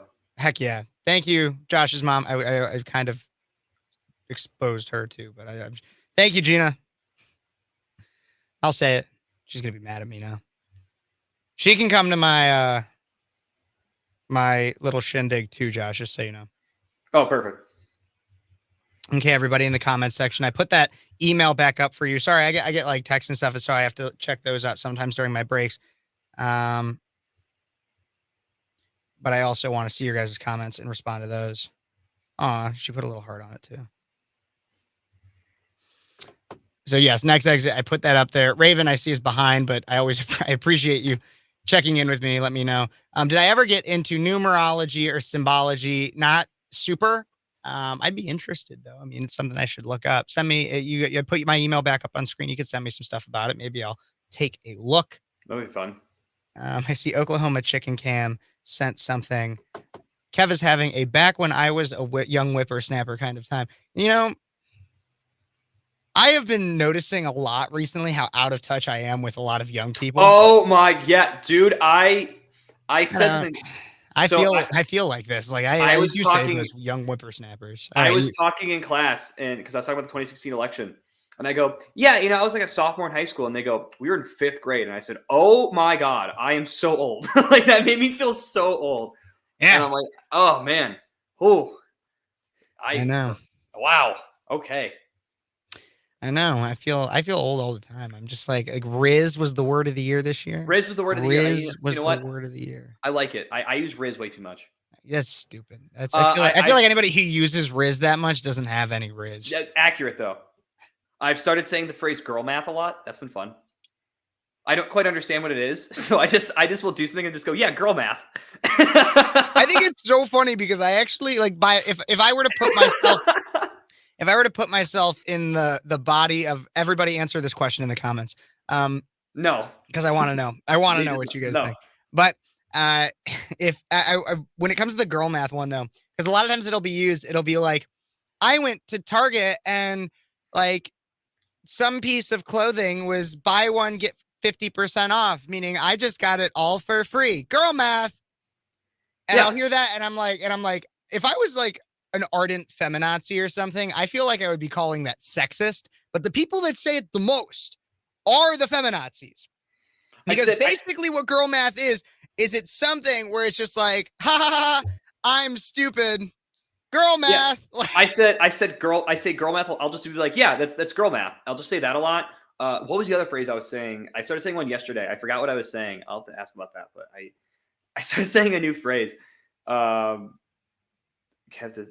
Yeah, I agree. Kev does not have Riz.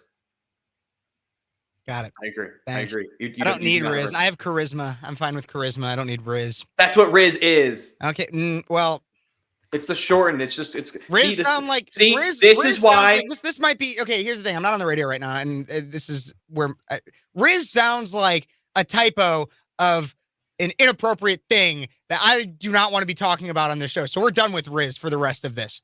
Josh, you had something else to say. Oh, I found out the phrase. I started saying I'm just a boy, because like there's like the I'm just a girl. I'll be like I'll just do something like I'm just a boy, and then just a yeah. I don't know. I'm trying to pick up the Gen Z slang, and I just sound really old every time I say it. So that's what I'm learning is I'm just getting really old. Yeah, I feel that too, man. I do. Man, I'm just like oh, but oh well. I always feel like I'm getting old. We got a little bit more in present, and then we got to go to future. I'm kind of done with past, unless you have anything else to do with past. I don't think so. I think we covered the past quite a bit. Good stuff. We'll be back here in just about 40 seconds. Just for everybody else out there. Everybody, don't forget to like, subscribe, comment, and share. And as I've talked about before on the show, but just in case you missed it earlier, as I will be moving home, I'm looking to try to get as professional of a home studio as I possibly can and learn more and more. And so if there's any way you can, maybe you're in the giving spirit because of Christmas and you'd like to support the show in some way, the best way would be through Venmo and Cash App. YouTube usually takes some of the money when you do like super chats and stuff like that. If you feel like you would like to help out in that way, I'd really appreciate it. But obviously, of course, a great way to always support the show as well is like, subscribe, share, and comment. But if you want to support the show in that way, I'd be more than grateful. And at some point soon here, I will be working on getting merch. It's something I'm still learning about, and that would also help go towards that. So thank you guys. Let's get back here on the radio.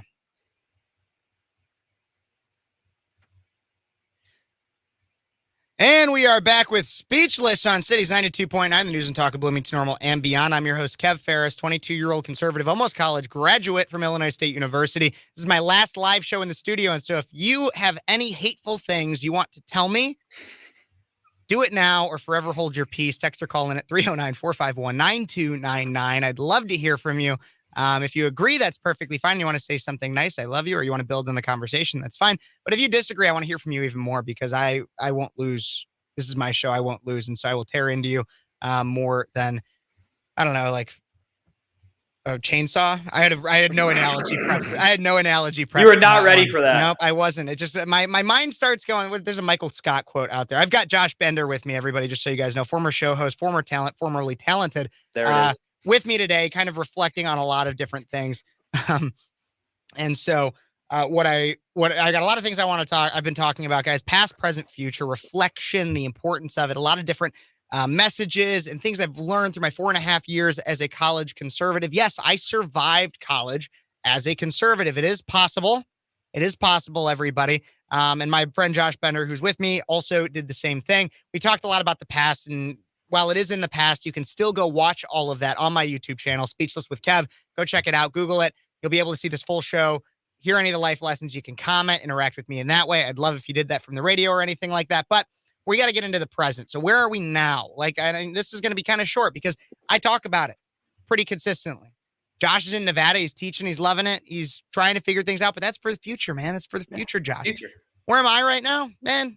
I'm about to graduate. I have so many unknowns in my life. And here's where the message that I want to get to everybody.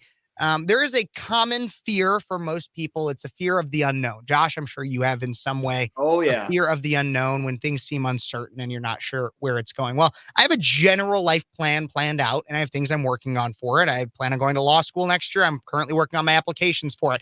I got time in between that. Law schools don't start till the fall. And so that means that I have to find a job, save money, work. I've been working on all those things.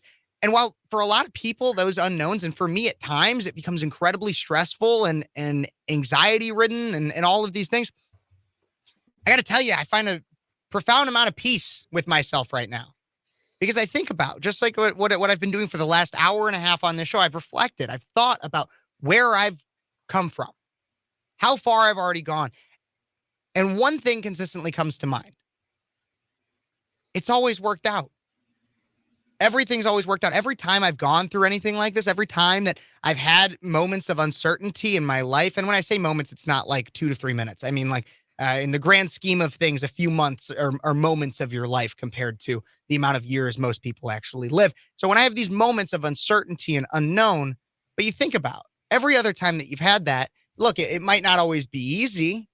There are definitely trials, and it might not have worked out the way that you exactly wanted it to.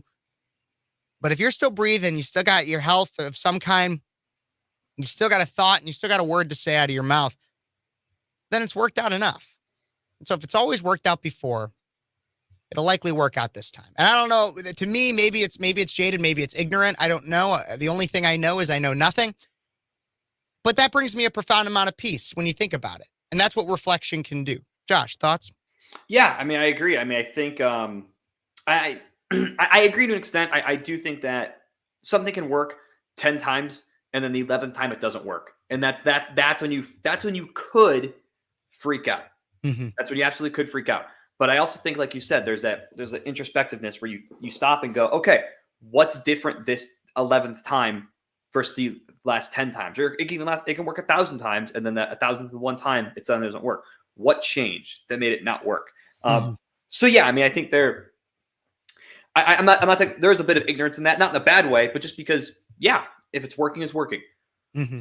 But when it doesn't work, you do have to go. That's when I think that introspective comes in, and that's why you're looking at the past and the future, because that's introspection right there. That's introspective.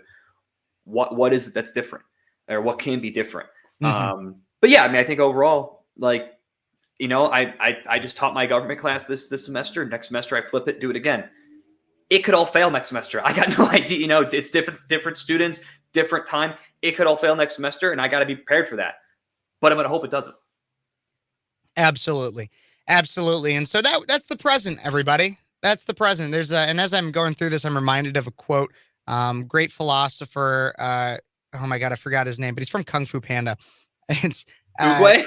Yeah, Master Uguay. Master Uguay from Kung Fu Panda once said, yesterday's history, tomorrow's a mystery, but today is a gift. That's why they call it the present. Yes. So that's the present, everybody. Live in the moment. And when you're trying to worry about what goes on in the future, remember that at some point, everything has been okay and it will be all okay again. And have faith. Have faith as well. That's the other thing too, is have faith in where your future will go. So it's important. But now we look into the future a bit more and understanding how to look into the future. Oftentimes, like I said, the unknown can be so scary for a lot of people. I'll admit, and I don't know why I just had a stroke there, but I'll admit, it is scary. Like I have times where I see the mounting amount of pressure and work to do for law school, to find a job, all of these things. And it is scary. It does bring anxiety. But when I look to those things, where I'm going, what I know is that the best is yet to come. And I know it's a Trump quote, and I know, Josh, you have controversial opinions on Trump. We're not talking about those today. It's a good quote. But the best is yet to come. The best is yet to come. Look, I know a lot of people, and I'm not going to say their names, but I know people from my high school where they peaked in high school. We all know that person where you go back to your hometown and you're like sitting in the bar and they will always find a way to try to bring up something from high school because they were popular then and they never really left and they're still there now. And they're still just like, man, like, remember that one game where that guy caught that amazing like touchdown pass and everything? And like, it was actually, I was the quarterback. And yeah, I know people that are exactly like that. They peaked in high school. They're not looking to their future. They are living in the past. And that's bad because, as I've talked about before, and as I will continue to talk about, a self-improvement mindset is healthy for everybody. You are never going to be perfect, but it's not a problem to consistently try to strive for it. And so to be working on yourself is to work for the future and to set yourself up for success in the future. That's a big thing that I've learned through college. That's how that's how I got my weight loss. That's how I built what I have in terms of YouTube and everybody that's watching me right now. Again, thank you. But it's the way. It's because if you work to continuously be better, it's not going to happen. You're not going to, like, if you work out, you're not going to have 6-pack abs tomorrow. You're not going to have it the next day, but eventually you will. And so if you want to set yourself up for success, start now. Josh, thoughts? Yeah, I mean, I agree. I mean, I think there's a little irony in what I'm going to say because I'm a history teacher, but yeah, don't live in the past. You can use it to help shape your future, shape your present. I think you can learn a lot from your past, but you definitely can't live in it. Kev, I was in your same shoes a year and a half ago, about a year and a half ago, where I had no idea what I was doing. I had so many unknowns, so many, to go back to even what you're saying, but yeah, there was that moment I was sitting in the car before I students taught and go, do I even want to do this? Is this what I want to do? I was so scared. I was so afraid of the unknown. Yet I did it, and I'm so happy I did, and it worked out well. If I had overthought it and not reflected enough, yeah, I probably would have not done it, but I did. The move out here, there was so many unknowns, but I did it. And it worked out. And yeah, I mean, you don't know what's going to happen in the future, and I think that's the wonderful thing about it, though, is you never truly know what's going to happen. To quote another movie, Night at the Museum, the last quote that actually the great Rob Williams ever said was when he said, tomorrow's a new day. And Ben Stiller's character said, I have no idea what's going to happen. And then Rob Williams said, how exciting. Absolutely. How exciting. You have no idea what's going to happen. Yeah. It could be the worst day in the world, but guess what? The next day could also be the best. And so that's why I think looking towards the future is so important. No, absolutely. And I think that's a great segue into kind of one of the last big lessons I want to talk about is so much is about mindset. I think so much in life is about mindset. When you talk about that quote, Josh, I mean, like you said, Ben Stiller's character in Night at the Museum says, I don't know what's going to happen. And I'm sure, I don't remember exactly the tone in that, but I'm sure when most people say something like that, it's usually with a certain sense of fear or uncertainty. Yeah. And Robin Williams says, how exciting. How exciting. It's a change of mindset. It's to flip the script on the traditional idea of the unknown. And that happens with so many things, not just in terms of the unknown and the fear of that. Your mindset determines how you achieve and if you achieve. Yeah. I saw somebody in the comments section earlier on YouTube said that if you say you can't, that's a self-fulfilling prophecy. It absolutely is. I believe, and I know this might sound like some liberal hooey dooey bullcrap kind of thing, but I do believe to an extent in manifesting things. Like if you say something, like obviously consistently saying I'm going to get a Tesla isn't going to give you a Tesla. There's work that's involved with that. But if you always consistently remind yourself of your goal, it can manifest because you'll be consistently in the mindset of this is what I'm working towards. It's why there's that. I don't know if you ever saw that old SNL skit. I forgot exactly what it was called. There's an old SNL skit where it was called like daily affirmations or something like that. And it's this guy and he looks in the mirror every morning and he says, I'm cool enough, I'm smart enough, and I'm good enough. And it's like all about self-affirmation and trying to, and while it's funny the way he does it, it's actually kind of true. Like if you're down on yourself, look in the mirror and say, I'm good enough for today. I'm smart enough, and doggone it, people like me. And if you can actually say those things and be truthful with yourself, that's a start. Yep. And if you look in the mirror and you say, there's things I need to change, you can start those changes today. You can, but it's all about the mindset you have. You say you can't, you won't.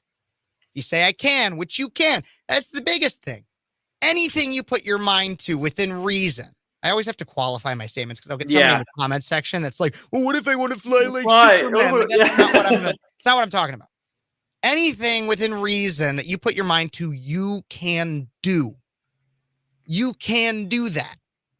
And I think getting that mindset in my head has been the most influential thing, not only in the last few months, but throughout college. It took me a long time to actually learn that mindset. But when that's a consistent mindset you have, anything that you do or that you want to do, you can. Your life, you will see how free you can actually be. Josh, we got about a minute and a half left in this segment. Final thoughts on that stuff, and then we got a short segment to end out the last live show. Yeah, I mean, I agree. I mean, look, just to kind of get it personal, a couple weeks ago, I took a look in the mirror and I said, I don't like some things that are going on with me. I've made some small lifestyle changes just towards myself, and I now wake up every day and I have that moment. I look in the mirror and I go, I like this. I like what I'm seeing. I'm feeling confident, feeling better. I'm improving my mindset, and there's still things I want to change, and I'm going to work on those. Take it a piece at a time, but. Absolutely. I think that mindset is all the difference. That's what I tell my students too. I say, I never want to hear the words I can't. Absolutely. I want to hear I don't know how, or I don't know where to start, but I never want to hear I can't, because I know you can, but you got to just try, and don't be afraid to ask for a little bit of help if need to. 100%. Everybody, we got to take a break here. I'm about to get into my last segment on Cities 92.9 for live ever, or at least for a long time. But thank you so much for tuning in. I will be right back. Stay tuned because I got a last tidbit that has come up multiple times in this show already, but it's just so important to me. So stay tuned, everybody. God bless you. God bless America. We'll be right back. Okie dokie. Gosh, I'll probably stay after for a bit. I got some other content. Yeah, I wanted to get to, but I'm all if you're for it, free, man. awesome. Let's go check out some of these comments. I saw Larry got in here. Demon Girl hates me apparently. Wait. We all hate Kevin. I hate Kevin. That should be one. That should be some of your merch. Honestly, I'm gonna do it. That's an. I hate Kevin. One of the first people that actually started doing that is Elvis. Yeah. Well, no, Yeah. not actually, but it's Colonel Parker. Colonel Tom Parker started doing that for Elvis because he was like, "Hey, I'll monetize hate. Who cares? Make money." Kev, where are you planning on going to law school at? So I'm submitting applications right now. I don't want to jinx anything. A few different places around the country, mainly either south of me from Illinois to east. Not really looking at much out west, mainly because of family locations, but I might consider some other things. If you have recommendations for places I could apply, definitely leave it in the comments or anything. I know at one point, Next Exit was looking for the email. Next Exit, if you're still looking, it's going to be on the screen right now. I'll keep it up there for a little bit while I go through some other comments real quick. I got to keep that up, but I see some other things here. Larry has just been blowing it up. Larry, you're not worth my time today because you don't even watch the show. You come in here and just try to start crap, and I think it's hilarious, but it's hilarious. Can't spell hilarious without Larry. Find a liberal high school dropout. Mark Zuckerberg. I know he's a successful one, but he's still a liberal high school dropout. Checkmate, liberal. Did he really drop out of high school? Did he drop out? I thought he did. No, he dropped out of Harvard. Did he drop out of, I thought he dropped out of high school too. No, he dropped out of Harvard. Watch the Social Network again, Josh. Learn your history. Come on. I'll rewatch that one. That's good. No, because he literally stole the idea from Facebook. Oh, that's right. That's right. From Harvard. That's right. Yeah. Privileged Harvard nerds. Wearing a Reagan shirt. I agree with you, Patty. Demon Girl is rude for hating me, and so is Josh. Nah, I like Demon Girl for hating you. Bidenomics is pretty good trickle down. The back of our necks. He likes to sniff the necks and the heads of little kids. Yeah, exactly. Who hurt you, Larry? I'm gonna stay with that one. Hey, don't forget he has hairy legs. Oh, and Patty is coming in great with the daily affirmations with Stuart Smalley, whatever it is. But that's the SNL skit I'm talking about. That's it. Yeah. You're good enough. You're smart enough, and God dang it, dang on it. I don't remember exactly what he says. People like you. That's what he says. I always thought it was funny. Yeah, no, I had to break out I was talking about Reagan Bush in class and about how revolutionary like a Reagan Bush sweatshirt was like for college kids. I was like, it's still big. Like I'm like, I own one, and I'm like, I was not even alive when Reagan was like president, yet I still own one. Like that's how revolutionary it was. Yeah. Zach is right. I did admit that I am not a Rizzler at some point. I've definitely admitted that. I don't believe I'm a Rizzler, man. I think you said that too. We were talking about do we have Riz, and I think we were going over and I think we both agreed we don't. So yeah.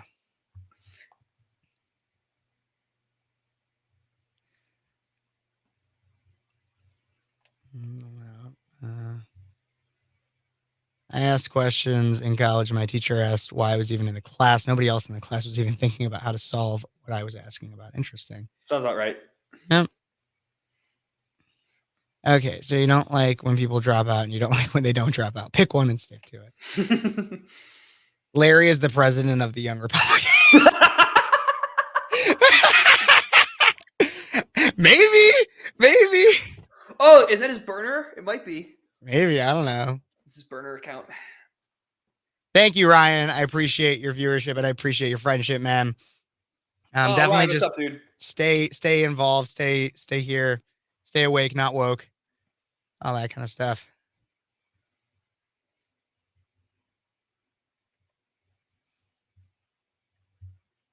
Yeah, I don't know, but definitely, I know Next Exit was looking for the email. It's right on the screen there. Dude, if you somehow set up a couple through this show, I would love to. Andrea and Next Exit, you guys better get married now. I won't officiate, but I will. No, I'm officiating. That's right. So Kev will officiate. I would like to do something. I'll just be there. I'll be a flower bro. You'll be a flower bro.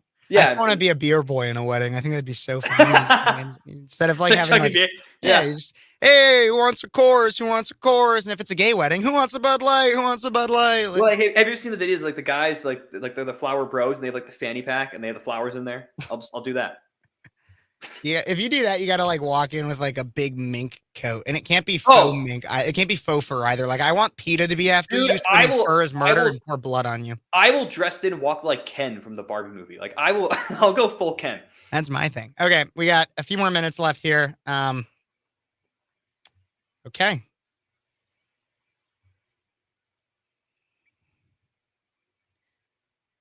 Hey, Bloomington Normal, and welcome back to Speechless on Cities 92.9, the news and talk of Bloomington Normal and beyond. It's weird to me that that's going to be one of the last times I ever say that live.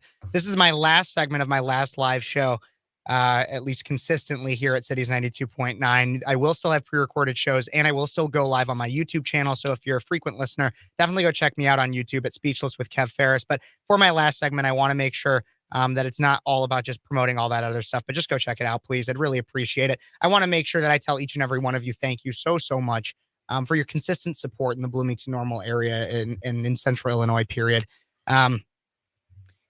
It's really meant a lot to me to be able to come in here pretty much every Sunday. There's been very, very few, and it's usually only holidays where I'm not in here on a Sunday giving you live content. It's been so much fun for me to interact with callers, to interact with texters, to be able to build out not only YouTube, but Facebook and everything like that for my own show as well as others.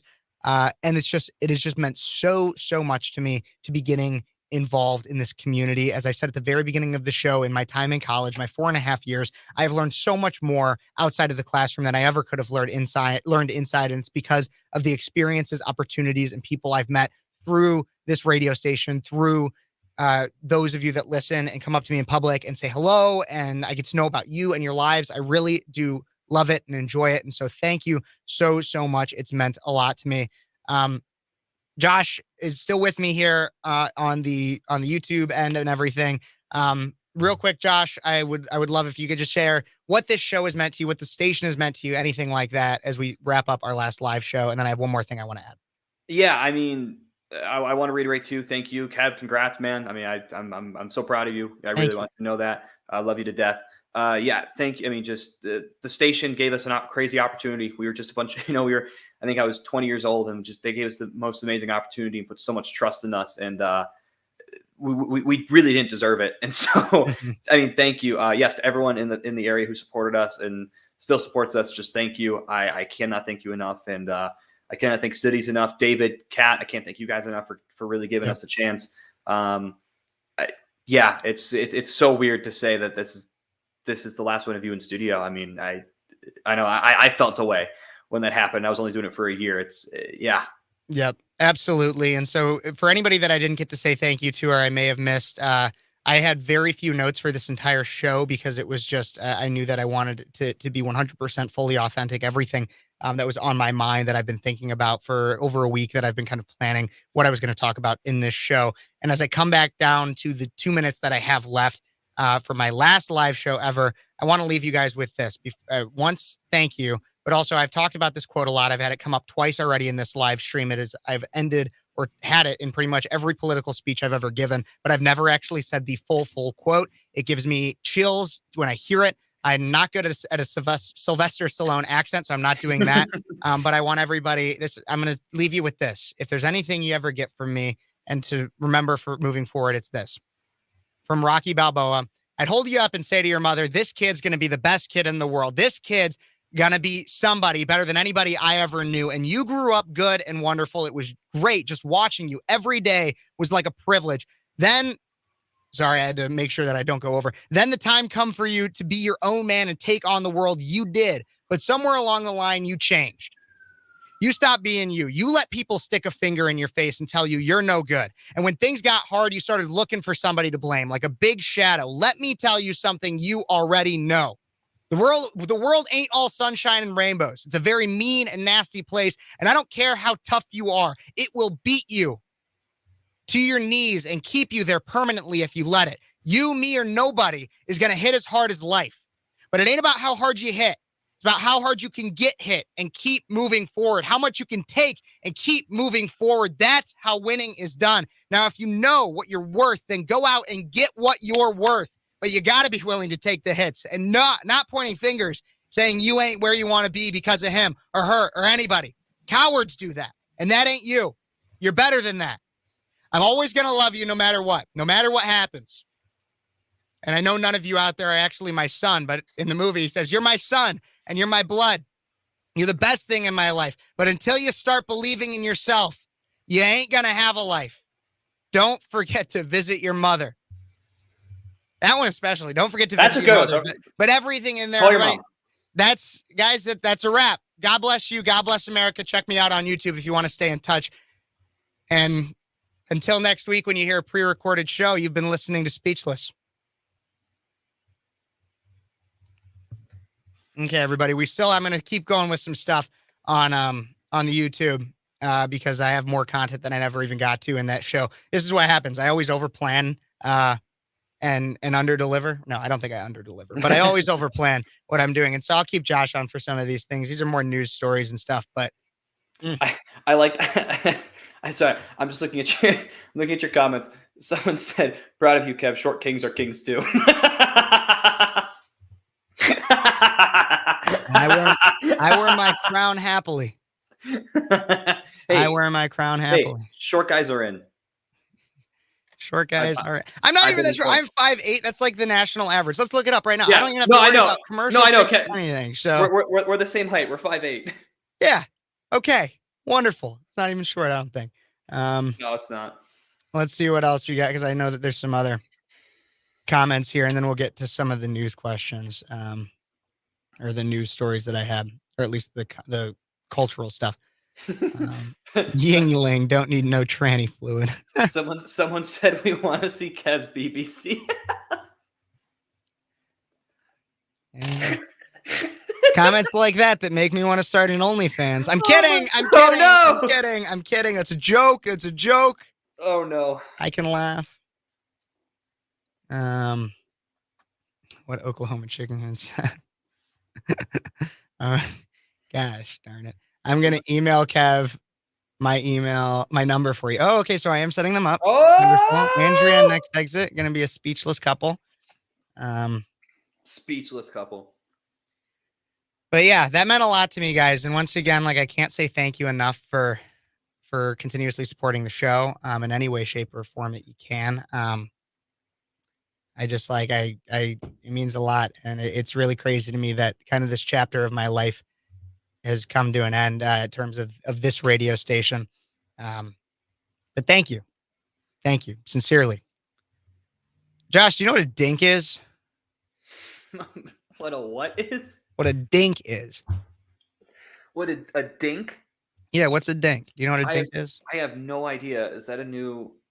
It's a new thing, and we're going to cover it here today on Speechless Reactions. Oh, no! Oh, no!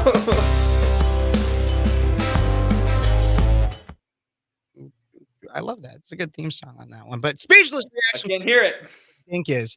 We're going to talk about what a dink is.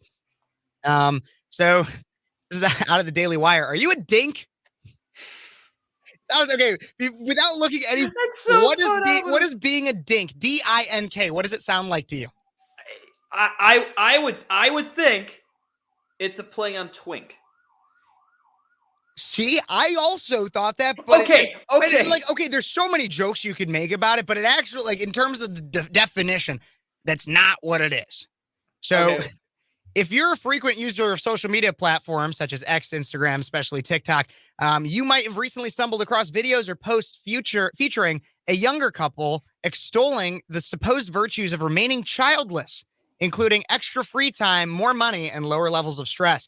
The men and women in these videos invariably gush about how much better their lives are without children, and many pointedly replace a would-be child with a dog or cat. So a dink means dual income, no kids.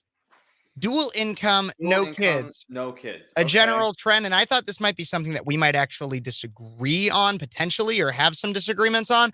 And so I have a few different like TikToks and videos and stuff to talk about when it comes to it. And so I'm currently pulling one of them up so that we can kind of hear. There's multiple I got, but here's one of the first ones here. I'm getting it full screen so I can share it. Let's get it right here. Okay, so All right, a dink. This is from Dink Talk. Oh no. Themed. Hopefully, Josh, let me know if you can't hear it, but here is this. I just learned the phrase dink, which means double income, no kids. And I was like, that sounds pretty lit. And then I heard the phrase dink wad, which is double income, no kids with a dog. Bro, sign me up. Okay. So, dink wad. Dink wad.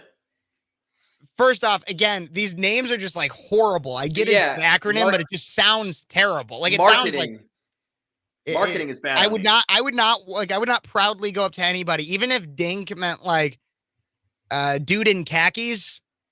Like I would not be like, oh yeah, man, I'm a dink. Like I'd be like, I am currently wearing khakis. No, like I just feel like there's nothing, even if it meant like I'm the coolest person in the world, or it was a moniker that meant like very, very wealthy. I wouldn't want to be, just the sound of it sounds dumb. Like, yeah, no, exactly. The sound is atrocious. It is. The sound's atrocious. But let's talk about the idea of it. And I'll get another one pulled up, but first impressions of the idea of people that are bragging about dual income with no kids.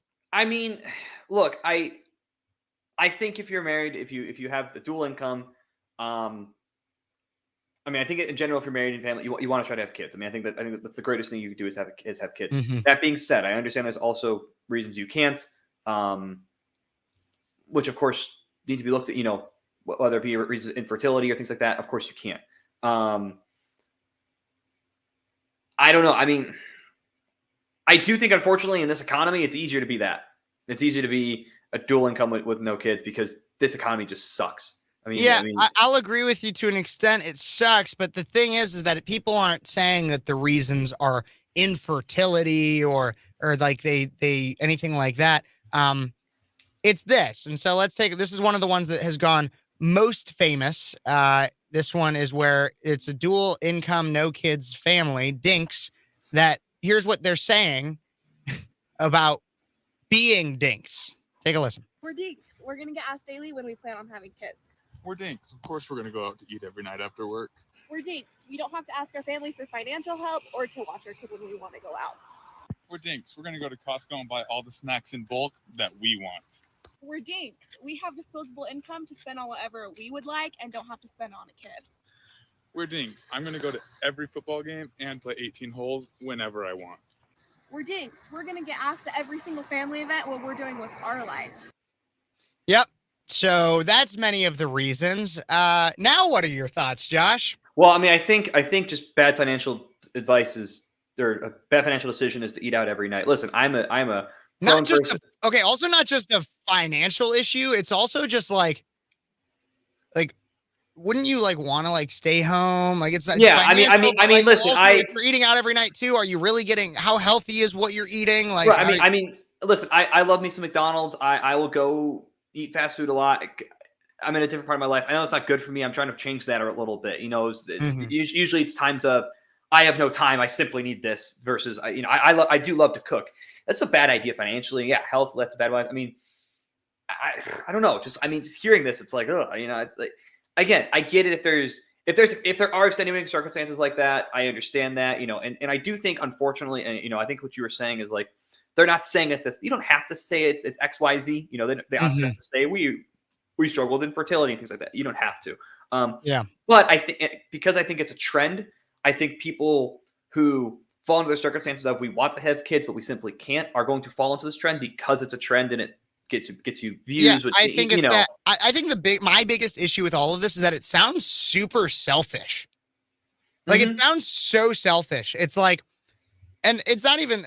Well, I do think that everybody or people should have kids, but so I have two thoughts on this. The first is it's super selfish because all they're basically saying is we're not going to have kids because a kid would just be a drain on me being able to do anything I want to do, which in and of itself sounds childish. But then that leads me to my second point is that's actually probably a good thing because right now we are experiencing a selection event.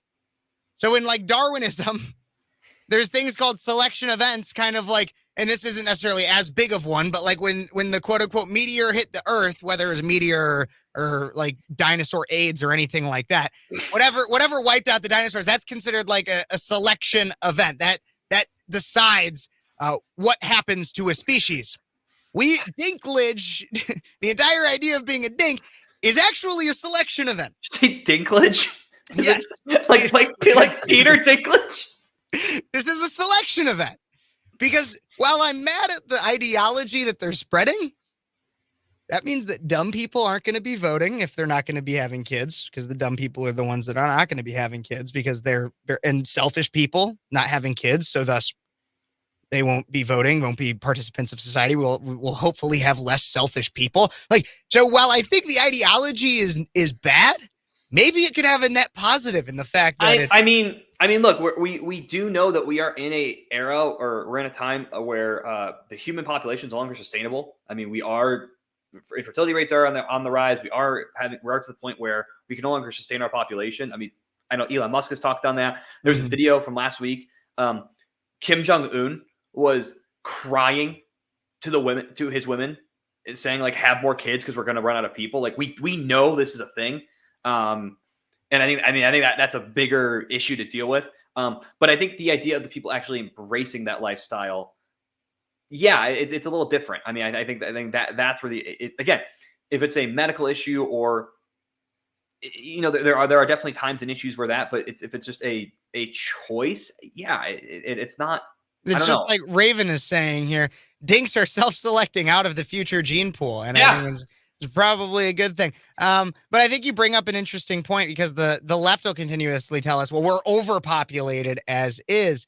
And so this could just be another way in which they're trying to make it cool not to have children for whatever reason of depopulation. And I do believe that there's by some, it's not like everybody on the left, it's not every Democrat, but I do believe that there are some people that genuinely want to have less people on Earth. And that's why abortion, a lot of leftist things like climate change is about reducing population. Abortion is pushed so heavily because it reduces the population. Now they're trying to make it trendy and cool, just simply not to have kids. And what the exact purpose is, I would argue, is likely in some way financial as well as power driven. But I recommend the solution: everyone become an Irish Catholic. Why is that? Because Irish Catholics have a lot of kids. Period. I don't think that's the Irish Catholicism that does that. It kind of is. I mean, in the Bible, it says spread your seed plentifully and like have a lot of children and make more of God's children. And so if what we do, this has even like been a plan for me. Like I have talks with when I've been in relationships and such, I have conversations with the women that, it just goes to like, how many kids do you want? And I'm always like, well, I want like 5 at least. But like, if that's too many, because a lot of women kind of are like, oh God, like I have to carry 5 kids. 5 Kevins? I don't know. No, but so I'm like 3. And they're like, why 3 specifically? And I go, well, I want to have more voters than it took to make the voters. That's my plan. I want to have more voters than it took. No, yeah. Jokes aside, having a child is one of, and again, I don't have a child yet, but I've wanted to be a dad like my entire life. I've always me too. dreamed about being a dad. I think I could do it really well. But having a child, from everybody that I know that has, I have a friend from my Bible study that just recently had a kid, and it's his first kid. And he tells me that the feeling of it is surreal. Like it's unlike anything else. And so it makes me really sad to see all these people that are acting like having children is just a burden on doing whatever you want to do. When I've never heard a parent, when they've had a child, I mean, yes, there are some pretty shitty parents out there, and I can say that because I'm not on the radio, but there's so many people there are shitty parents out there that are like, yeah, I wish I never had kids or something like that because they had a because they were a bad parent. But anybody who is a good parent, or even tries to be a good parent, might still screw it up a little bit. Every parent screws up a little bit. Give yourself some slack. Being a parent isn't easy. But every single parent that has even tried a little bit at being a parent says that it's a rewarding experience and that they wouldn't trade it for the world.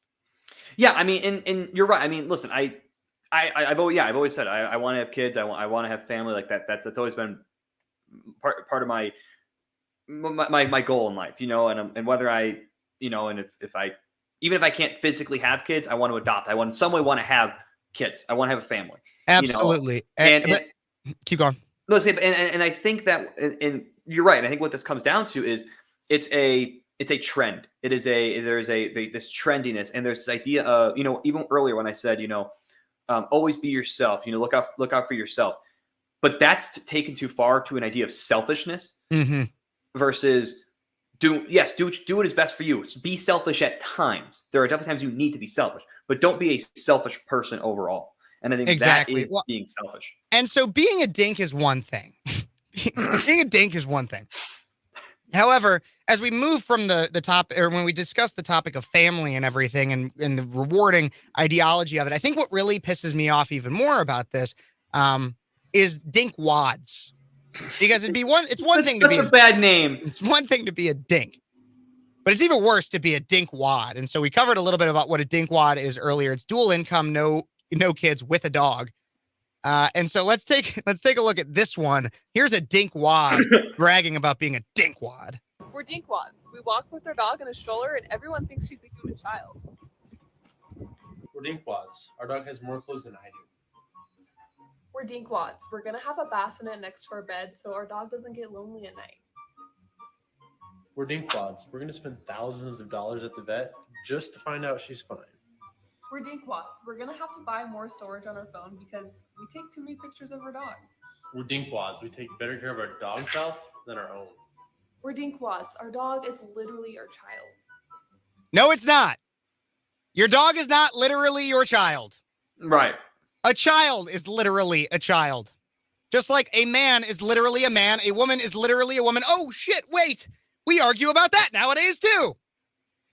And I have a huge problem with this one because it's one thing to be like, I'm going to be selfish and do everything for myself because being a parent sounds like too much work and I don't want to spend money on a darn kid because I'd rather just spend it all on myself and be self-fulfilling and live in a world where I care much more about vanity and buying things and everything else instead of actually having any sense of altruism in my life. No, this one's even worse to me because they are literally doing everything for that dog that they would be doing if they had a child. Right. Buying it clothes. Like, I guarantee you could make that exact same TikTok, and instead of being I'm a dinkwad, it's I'm a parent. I take better care of my baby or child's health than I do my own. I'm a parent. My kid has more clothes than I do. I'm a parent. I need to buy more iPhone storage because I have so many pictures of my kid because I love them so much. And instead they do it with a dog. Once again, at least these people aren't recreating people, because if they recreated people as stupid as them and as selfish as them, I would probably go crazier than I already am. Yeah. Well, I had two dogs at home. My parents got dogs, but the kids left and they replaced them with dogs. Like, okay, that makes sense. But they didn't replace them because you're still there. Right. But we're still here. Right. Kid. Right. The joke is that, replaced with dogs because but that's fine. They had two kids and were successful and gone. I got a lizard I take care of because it's a fun pet. I always joke that, she's my daughter. I still want kids. Like, I still want to have a human child one day. Well, and you just do that because you're lonely. So yeah, listen, she's mean to me though. She doesn't like me, but I digress.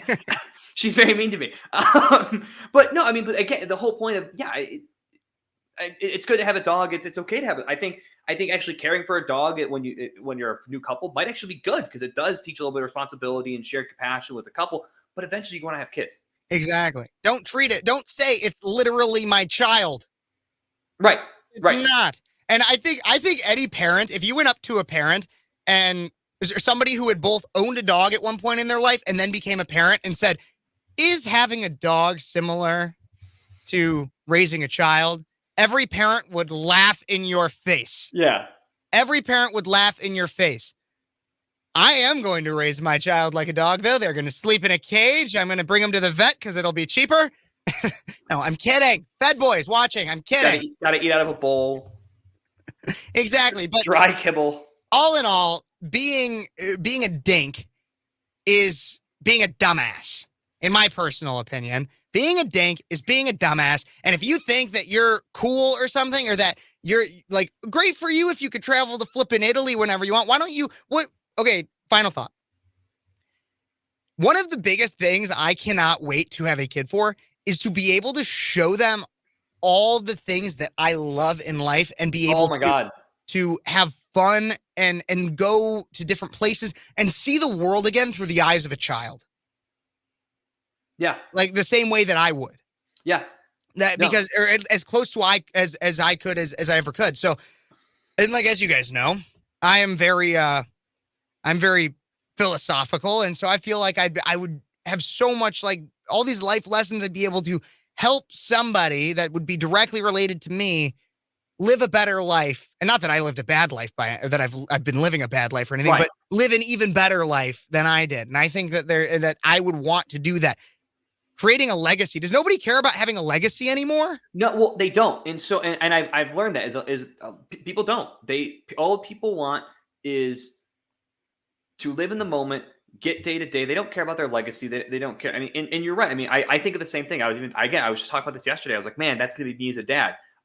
I think of what my dad showed me. My dad introduced me to Star Wars. He introduced me to Back to the Future. I was Marty McFly. Yes, I'm a nerd. I was Marty McFly for Halloween.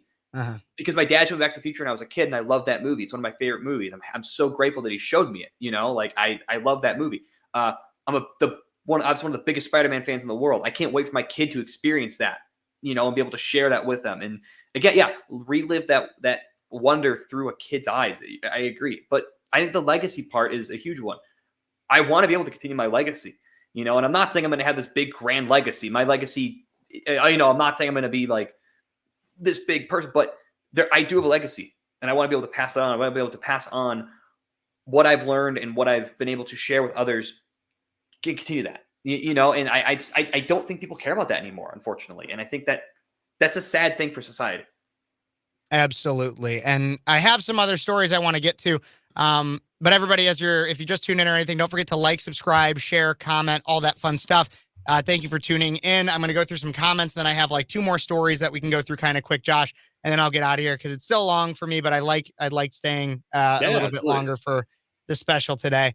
I see Oklahoma Chicken Cam here. When fertility rates drop below 2.2, we have a demographic problem. Yeah. Ever notice people who rally for depopulation never want to depopulate themselves? I say lead by example. You go first. Interesting take. Don't disagree. I'm going to have to look into dinkology according to Next Exit. Dinkology. They're really danks. Dumbasses, no kids. And good one, Ryan. Good, Ryan. Ryan, good one.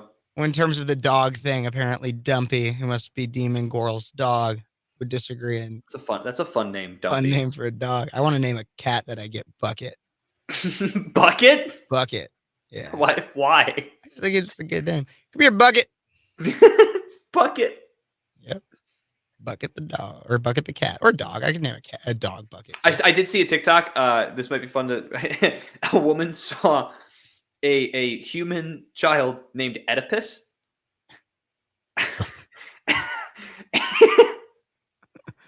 Interesting. I thought I'm like, that's a really bad name. Quite the complex there. Yeah. Yeah. Oedipus is a complex name. Kev, look past it. They can lock the dog in a cage. The dog does not talk. They can give the dog away at any time. You're dealing with people okay with killing babies. Yep. True. Having something disposable, especially their income, is what's most important to them. Parenthood is the greatest ride anyone can take. It helps that my kid is pretty awesome. Well, that's really sweet. Your kid's lucky to have a mom like you, Patty. Not every human needs to create a kid. Just saying. I will agree with that. Yeah.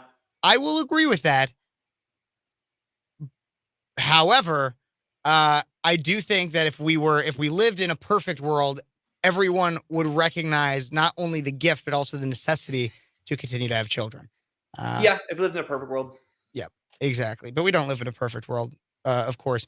Okay, I got some other stories here. This one has to do with education, and so that's why I wanted to bring it up with you, Josh. Oh boy. Out of the Daily Wire, schools across the U.S. push kids to talk to chat rooms where they can talk transgenderism with LGBTQ adults, alphabet mafia adults. Minors Minors can anonymously talk to adults online about sex changes, breast binders, and even the occult, all without parental permission. From Massachusetts to Wisconsin, schools across the U.S. are directing children to secretive online gay chat platforms where minors discuss, quote, gender-affirming surgeries, transgenderism, and even occult practices with adults who identify as LGBTQ. At public schools in Massachusetts, for example, administrators pushed youth to identify as LGBTQIA+ to QChat, a secretive platform that aims to provide chat-based discussion groups for LGBTQ+ and questioning teens ages 13 to 19, and invites participants to join conversations in everything from tarot cards to queer youth activism to sex and relationships, all without parental permission. I got their flyer here from from the one of the chat spaces that's being advertised right here. So you can see today's chat for Youth of Color, Queer Youth Activism, Tuesday, April 19th, qchatspace.org. I feel like maybe I should just live stream trying to go into one of these chat rooms and see what it says. Come chat with other LGBT plus teens and trained staff from LGBT centers across the country. Today's chat coming up is for Youth of Color on Queer Youth Activism. We'd love for you to join the conversation. Please find blah, blah, blah. And then they even do like a discussion there. But so teachers are basically saying that some students should go do this and don't tell your parents about it. Josh, why do you want all the kids to be gay? Answer the question. I gotta go. No. Plead the fifth, right? Yeah, plead the fifth, exactly. No, but okay, as a teacher. Yeah, I mean, look, look, is there something I'm missing with it? Because to me, I hear all the time. I had comments about it like 2 weeks ago in my chat that was about, and it was a guy coming in kind of trying to troll, but he was like, the LGBTQ population are not groomers. They're not groomers. They're not groomers. And I kind of agree in the fact that not every gay person is a groomer. I don't believe that. There's literally Gays Against Groomers, a whole organization. But then you have shit like this, and they're like, it's necessary. We need to make it so that parents are not involved in the sex talk of 13-year-olds. Like, yeah, I mean, look, I don't know much about this. I've yet really not heard about this. I'm actually shocked I haven't, but I haven't heard much about this. But I will say this.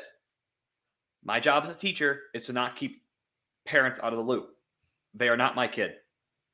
They are your kid.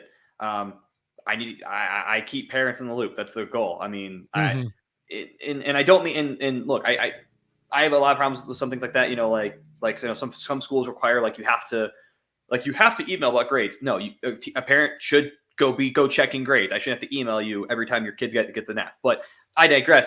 Things like that, though, is not my job. And I know if it truly is what this chat room and again, I don't know, but if it's truly this chat room like it's saying, where it's anonymous, you're talking with anyone, that is incredibly dangerous. I mean, this is the stuff of the early internet when it was completely unchecked that led to numerous crimes against people. I mean, just numerous, murders, rapes, things like that. That's so dangerous. That's so incredibly dangerous. And the fact that anonymous adults could just reach out to kids as young as 13. Yep. 13 to 19 is what we was. If it was any other context, if your kid came to you and said, "Yeah, I have a friend who I met on Xbox who's 45 and he's been talking to me about the world," you're going to the cops. That is just no. That's so gross. I mean, if it was any other context, it would be okay. But because it's this context, suddenly it's okay. That make it make sense. Make it make sense. Absolutely. I don't understand. I do not understand how anybody could look at that and be like, that's a good thing. Well, I can understand the logic in terms of what the LGBTQs will say. And it's like, well, you could have a kid who comes from a super Christian household. And so the parents would be abusive or anything. And I'm like, okay, well, then you got bigger problems than the kid trying to figure out if they're gay. If the parent is genuinely abusive, right? Genuinely abusive, then solve that before you say, hey, hide it from your parents and now go talk about sex with a random 30-year-old. Listen, I'm a mandated reporter. If I have any. Did you say you date men? No, I'm a mandated reporter. Fuck you. No, I'm a mandated reporter. So if I hear something like that, You know, like Jen, if a student came to me and said, "Listen, I think I may be gay, lesbian, whatever, but I have really, really, you know, Christian parents or old-fashioned parents or whatever, and I'm afraid of abuse based on this." My issue isn't okay. Well, hey, here's how you go explore that sexuality. My issue is, okay, how do I make sure that you're safe? Because it's probably not just about that. There's other things there. You know, so that's a whole other issue. Exactly. I agree. So that's my point. Is like, it's one thing. Okay, so because like there are families where this is what happens. A kid comes out to their parents. The parents are super Christian, and they're like, "Well, I disagree with that. Like, you're still my kid, and like I'll help you through high school." And like even that's like shitty, but that's not illegal. Right. To be like, I disagree with that. Yes, sure. Try to help the kid find some support somewhere, but the support should not be anonymous chat rooms online. That's what maybe a school psychologist and a school social worker who also in some way would have contact with the parents. That's where that would help. Well, exactly. I mean, right. I mean, that's really what it comes down to is, and I mean, again, if your argument is, well, parents can be abusive, isn't that? Okay, so how about you deal with that? How about you help them deal with that, and don't push them to potentially another like two unsafe situations don't equal a safe situation. It's like how two wrongs don't make a right. Like that's completely the wrong answer. You're looking at the wrong issue here. The issue is, okay, if that's the case, let's have someone else investigate this and figure out is there truly, because again, we also know that teenagers exaggerate a lot. As someone who works with teenagers every day, I hear it. Yeah. I mean, I hear how they speak. If I hear one more, like I literally can't stand it. And I'm like, you figuratively can't stand it. I hate that. But like they exaggerate, you know, they exaggerate. So maybe dig into it. Or I guess, I wouldn't as a teacher, but I would say, okay, here's what was told to me. Let someone else figure it out. Cause it could be one of those, nope, they just said they don't support it. Okay. That's not abuse. It's not a good situation. I'm sorry that you're in that, but you know. Yeah. It's my parents don't support every decision. And like, I get it that to you in your head, that is such a core part of your identity and it sucks. But like my parents don't support every decision I make. Whoop-de-doo. Like it sucks, but like deal with it. It's a part of life. Not everybody's going to love you. And I think that's the underlying problem with the majority of a lot of these, like the pride issues, the alphabet mafia issues, is that their expectation is that everybody accepts them. Well, and everything that they do. The thing is, as a Christian, I don't expect everybody to accept that. As a conservative, I don't expect everybody to accept that. As a dude, I don't expect everybody to even accept like the things that I do as a man. Like I don't expect everybody to just always be like, "Go you for everything you do, queen." Well, I don't really give a flying. I think it's a problem with people in general, though. Is that people want everything that they do to be accepted and I think we both experienced this, even like relationships where your partner will do something and you're like, you know what, I don't necessarily agree with that. Yep. Does that mean that you hate them? No. You just don't agree. You don't agree with the situation. You don't agree with what they did. And the same could be said. You know what? You might do something. They go, you know what? I wish you didn't do that. You did it. I don't agree with it. But okay, and because I mean, people are just so stuck in this. Every single thing I do has to be accepted by everyone. No, it doesn't. In fact, it won't be. And that's okay. And I think actually you can learn a lot by that, by doing some things that people don't always accept, but saying, I'm doing it anyway, especially if it turns out well. I think my tattoos, my parents don't hate my tattoos. I know they're not always wild about them sometimes, but they're for me and I'm okay with that. Like your toaster and everything that you got. My toaster, yeah, exactly. That one. Exactly. But I'm okay with that. I'm not to my parents, like my parents do like my tattoos, but I know at first they're like, yeah, why would you put a toaster on your forearm? I'd get it. Right, exactly. But I made the decision and I'm okay with that. And I'm happy with it. Because and they're happy that I'm happy. So, it's one of those things. All right. Well, that story is just crazy. And I wanted to know your perspective as a teacher. If you're a parent, keep an eye on what your kids are being given in school and always ask them how their day was and what they learned, and don't accept nothing or fine as an answer. Probe, because as soon as you start accepting those answers, that's when your kid starts becoming illiberal. But let's look at some comments here. And then I have one more story for us that pertains a little bit to Christmas. This is just a great thing as a reminder. I wish politicians would look out for minors, not just minors on an island somewhere. Yep, screw you, Dick Durbin. People do want the Jeffrey Epstein flight logs, despite what you say. Anyone who doesn't want parents involved with their kids are complicit in the abuse and neglect of the child. 100%. Support your local food pantry. We need it. Don't know what that had to do with what I said, but I agree. That's nice, though. I like that. It is a good reminder. Everybody should be reminded of supporting your local food. What you guys are describing is girl math. Girl math. I'm just going to start. Every time I want to say bullshit, I'm just going to say girl math. Girl That's math. some Oh, girl math. that's right what there. I've been. That is exactly what I've been doing. Is just saying girl math. Yeah, it's like the Disney World. Like if you have a Disney day, that means F you. Yep. Things like that. Like you start using girl math. Like that's some girl math right It's there. girl math. I use that a lot. Yep. All right. New last story of the day, guys. California retailers that refuse gender neutral toy sections will be fined up to $500 under a new law. Seriously. So California doesn't care about people literally taking craps on the street or the rampant homelessness or the consistent drug overdoses, the crisis at the border. Nothing. No. What they're worried about is that when you do your Christmas shopping, that there's a gender neutral toy section in the fucking Walmart. Well, that's super. Pardon important. my French. It just makes me That's really super unhappy. important. Oh, yeah. Major retailers in California, out of the New York Post, major retailers in California are just weeks away from having to create gender neutral toy sections for children or risk being fined hundreds of dollars. Under the terms of the legislation that Gavin Newsom signed into law in 2021, California-based department stores with 500 or more employees that sell childcare items or toys must have a gender-neutral section regardless of whether they have been traditionally marketed for either girls or for boys. It defines childcare items as any product designed to facilitate sleep, feeding children, relaxation, or to help with children sucking or teething, and defines children as those 12 and under.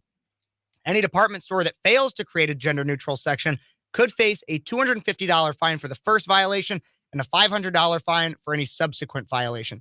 This law does not prohibit boys and girls sections. It just has to have a gender neutral one. There's some LGBTQ activists called for this measure, and they consider it a win at the time of the legislation was signed, arguing that pink and blue's hues of traditional marketing methods pressure kids to fit gender stereotypes. Josh, what do you think? I mean, I don't think I've ever seen. I mean, truly seen a parent be like, "That's a girl's toy. Put that down." And slap a kids. Like kids are kids. That's such an outdated stereotype in my opinion. Like, kids play with and use whatever they want. I mean, even me, it was never here's their boys' toys. I have a younger sister, and you had her on the show. I mean, like she had stuff that we used together. She played with my toys. That's. We were sharing, we were playing together. We integrated them together. That's what kids do. They're imaginative. Yes. Mm-hmm. Did I gravitate more towards Ninja Turtles and WWE and Spider-Man? Yeah. Cause I liked that more. Cause it was really fun. Cause I enjoyed all that, but it doesn't mean it was because I was a boy. It's cause that's what I like. Guess what? I still like Spider-Man. I still like Ninja Turtles. I still like all that more than Barbie, it's just, that's just how it is. I mean, like you grew up with a younger sister. I grew up with two older sisters. Right. So for my life, like, my family or my parents were always buying girly things until I came along. And so I had boy toys. Like I loved Batman and I grew into some of that stuff and I found it like my parents didn't push Batman on me. I just always liked it. But then like I played Polly Pockets with my sisters and those things were awesome. I shamelessly will tell you, I played with Polly Pockets. Yeah. And even when we played Polly Pockets, I would want to be the boy doll. Or Barbie or anything like that. I would want to be the boy doll because I was a boy and I knew I was a boy. But now, I mean, heck, I remember dressing up with my my mom's heels when I was really little too. Yeah. I was screwing around. I was like 3 or 4. Nowadays, what happens is you got people that want to push this kind of stuff. And yeah, okay, these are just toys and like, sure, it's gender neutral. People will be like, well, what's the big deal? It's not that big of a deal. Well, it speaks to the larger issue of the fact that they're trying to just destroy gender in and of itself.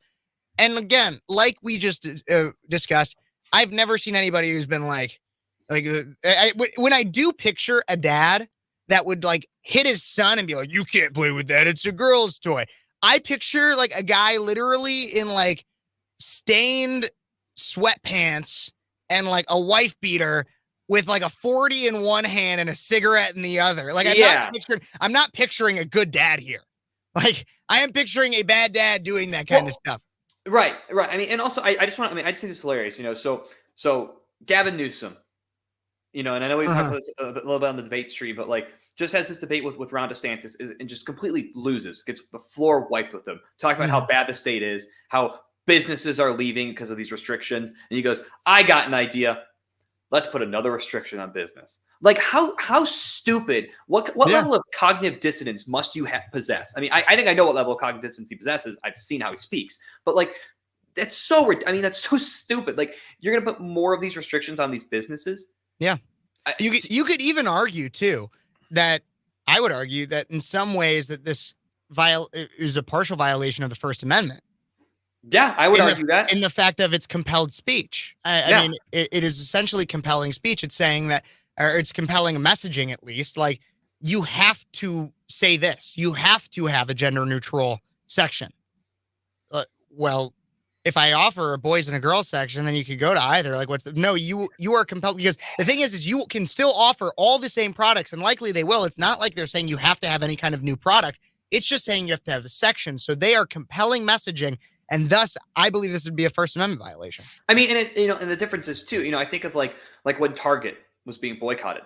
Well, that's because Target made a decision, so people boycotted the company. Exactly. This is not the company making that decision. This is them being mandated by the government. Well, you can't boycott the government. Yep. So boanding the businesses won't even do anything. Well, you can. You'll just go to jail. Well, yeah, I guess, but like but you can't. Andrea, I'm looking at you. I know you're an anarchist. Andrea. But like boycotting the business won't do anything here. That'll just kick them out. Like, that'll just be like, fine, we're leaving. Like, screw you guys, I'm done. Yeah, like like it's not going to do anything. No, exactly. I think it's just really interesting, especially as Christmas is coming up, and this is what they're focusing on. Like, that's what they're focusing on, not the skyrocketing gas prices, other restrictions on businesses, people leaving the state in droves. No, it's the gender neutral toy sections. Yeah, like I tell you what, when I go to Walmart, my local Walmart, it doesn't say boys section, girls section. It says toys, and you go through, and there's a ton of toys put together. Yeah, the Lego Friends are right next to the Lego Star regular Wars. Legos, right? It's all in one big case that's now locked up because people keep stealing it. I'm upset about it, but because I want to be able to grab them, but I can't. But they're all right there. It's Legos, action figures. There's the Spider-Man is right next to the Barbie, and it's cool, like awesome. You go grab what you want. Yep, for real. Well, and it's also to an extent, it's just marketing too, because the thing is that if you have an aisle that's full of dolls, and maybe it's more pink. Young girls, stereotypically true, but there's a reason for stereotypes. It's because it's generally the accepted understanding is people who like dolls are young women. Generally, people who young women tend to like pink. Okay, so it's going to be like that. But I mean, and even then, like I think of, you're right, it's marketing. I mean, Mattel is building a Ken's Mojo Doja Casa house because of the movie. I want it. I want it too. If they made, I mean, genuinely, that's good. It's marketing there. I mean, but guess what? There's probably going to be girls who play with that. I think they made a new Ken doll based on Ryan Gosling's Ken. I guarantee there's going to be guys asking for that because it's, I mean, because it's Ryan Gosling, but like it became such a meme. But if you just market it well, anything's for anyone. I mean, yeah, I don't tend to see marketing in ways like that. Like maybe I'm not really watching like kids programming anymore, like when I was, younger, but like, I feel like kids commercials now are not very like, here's the boy, like, here's the girl. It's just like, here's this thing, play with it. Not even just here's the thing. It's like, hey, here's this family that every race is somehow shown in the family. And they're all going to sit down and have a serious conversation about why boys can also play with it. It's just woke crap at this point. Like it's just, and it's infused into so much. There actually was an ad, and I'll probably do a reaction video to it like sometime this week, but just because I'm getting ready to get out of here. But there's a Chevy ad. I think there's a Chevy ad that everybody should go look up. It's a Christmas ad about a grandma with Alzheimer's. You will cry. It will be sad. And you can either go look it up now or you can wait for the reaction video. I'll post it later this week. But that, I just think in terms of advertising, in terms of everything, the government at this point, I am starting to see a shift away from some woke advertising because people are getting boycotted. but now it's becoming compelled by the government in California. I mean, even Disney just admitted that ESG is backfiring. Bob Iger just came out and said, okay, we're done with quantity. We're focusing on quality because quantity wasn't working because it was all this quantity of just the same story with the BS woke stuff. Okay, now they're focusing back to quality. I mean, look at Marvel's a great example. Next year, there's like one Marvel movie slated, like one Marvel project, and that's it. It's Deadpool 3, right? And I think even that was delayed a little bit. Yeah. Because they want quality, not quantity. They want a good story that's not the same copy paste. Absolutely. We want that too. Absolutely. All right, let's wrap this up with some of the final comments here. I can't wait for the gender neutral Power Rangers to come out. Yeah, they're all gray. Period. No blues, no greens, no red, no pink. I think there was a Power Ranger that like one of the guy Rangers was pink, and it was like everyone was like, "That's awesome!" Like it's just a cool suit. Power Rangers are awesome. I love the Pink Ranger. Yeah, but then it's all men, and that's the issue. I don't know. Yeah, but that's why you go to Amish Walmart. Amish Walmart. I would love to go to Amish Walmart. That I hear sounds like it's a fun. real thing, from what I hear, Josh. It's a real. I've been to Amish stores in Michigan. They're fun. Yep. Okay, next exit. You emailed me. I got an email. Andrea, if you also emailed me, I will hook you guys up and let me know when I need to have my my marriage license thing to be Officiant? the officiant when I do that. So even Raven said, "What's an Amish Walmart?" Google it.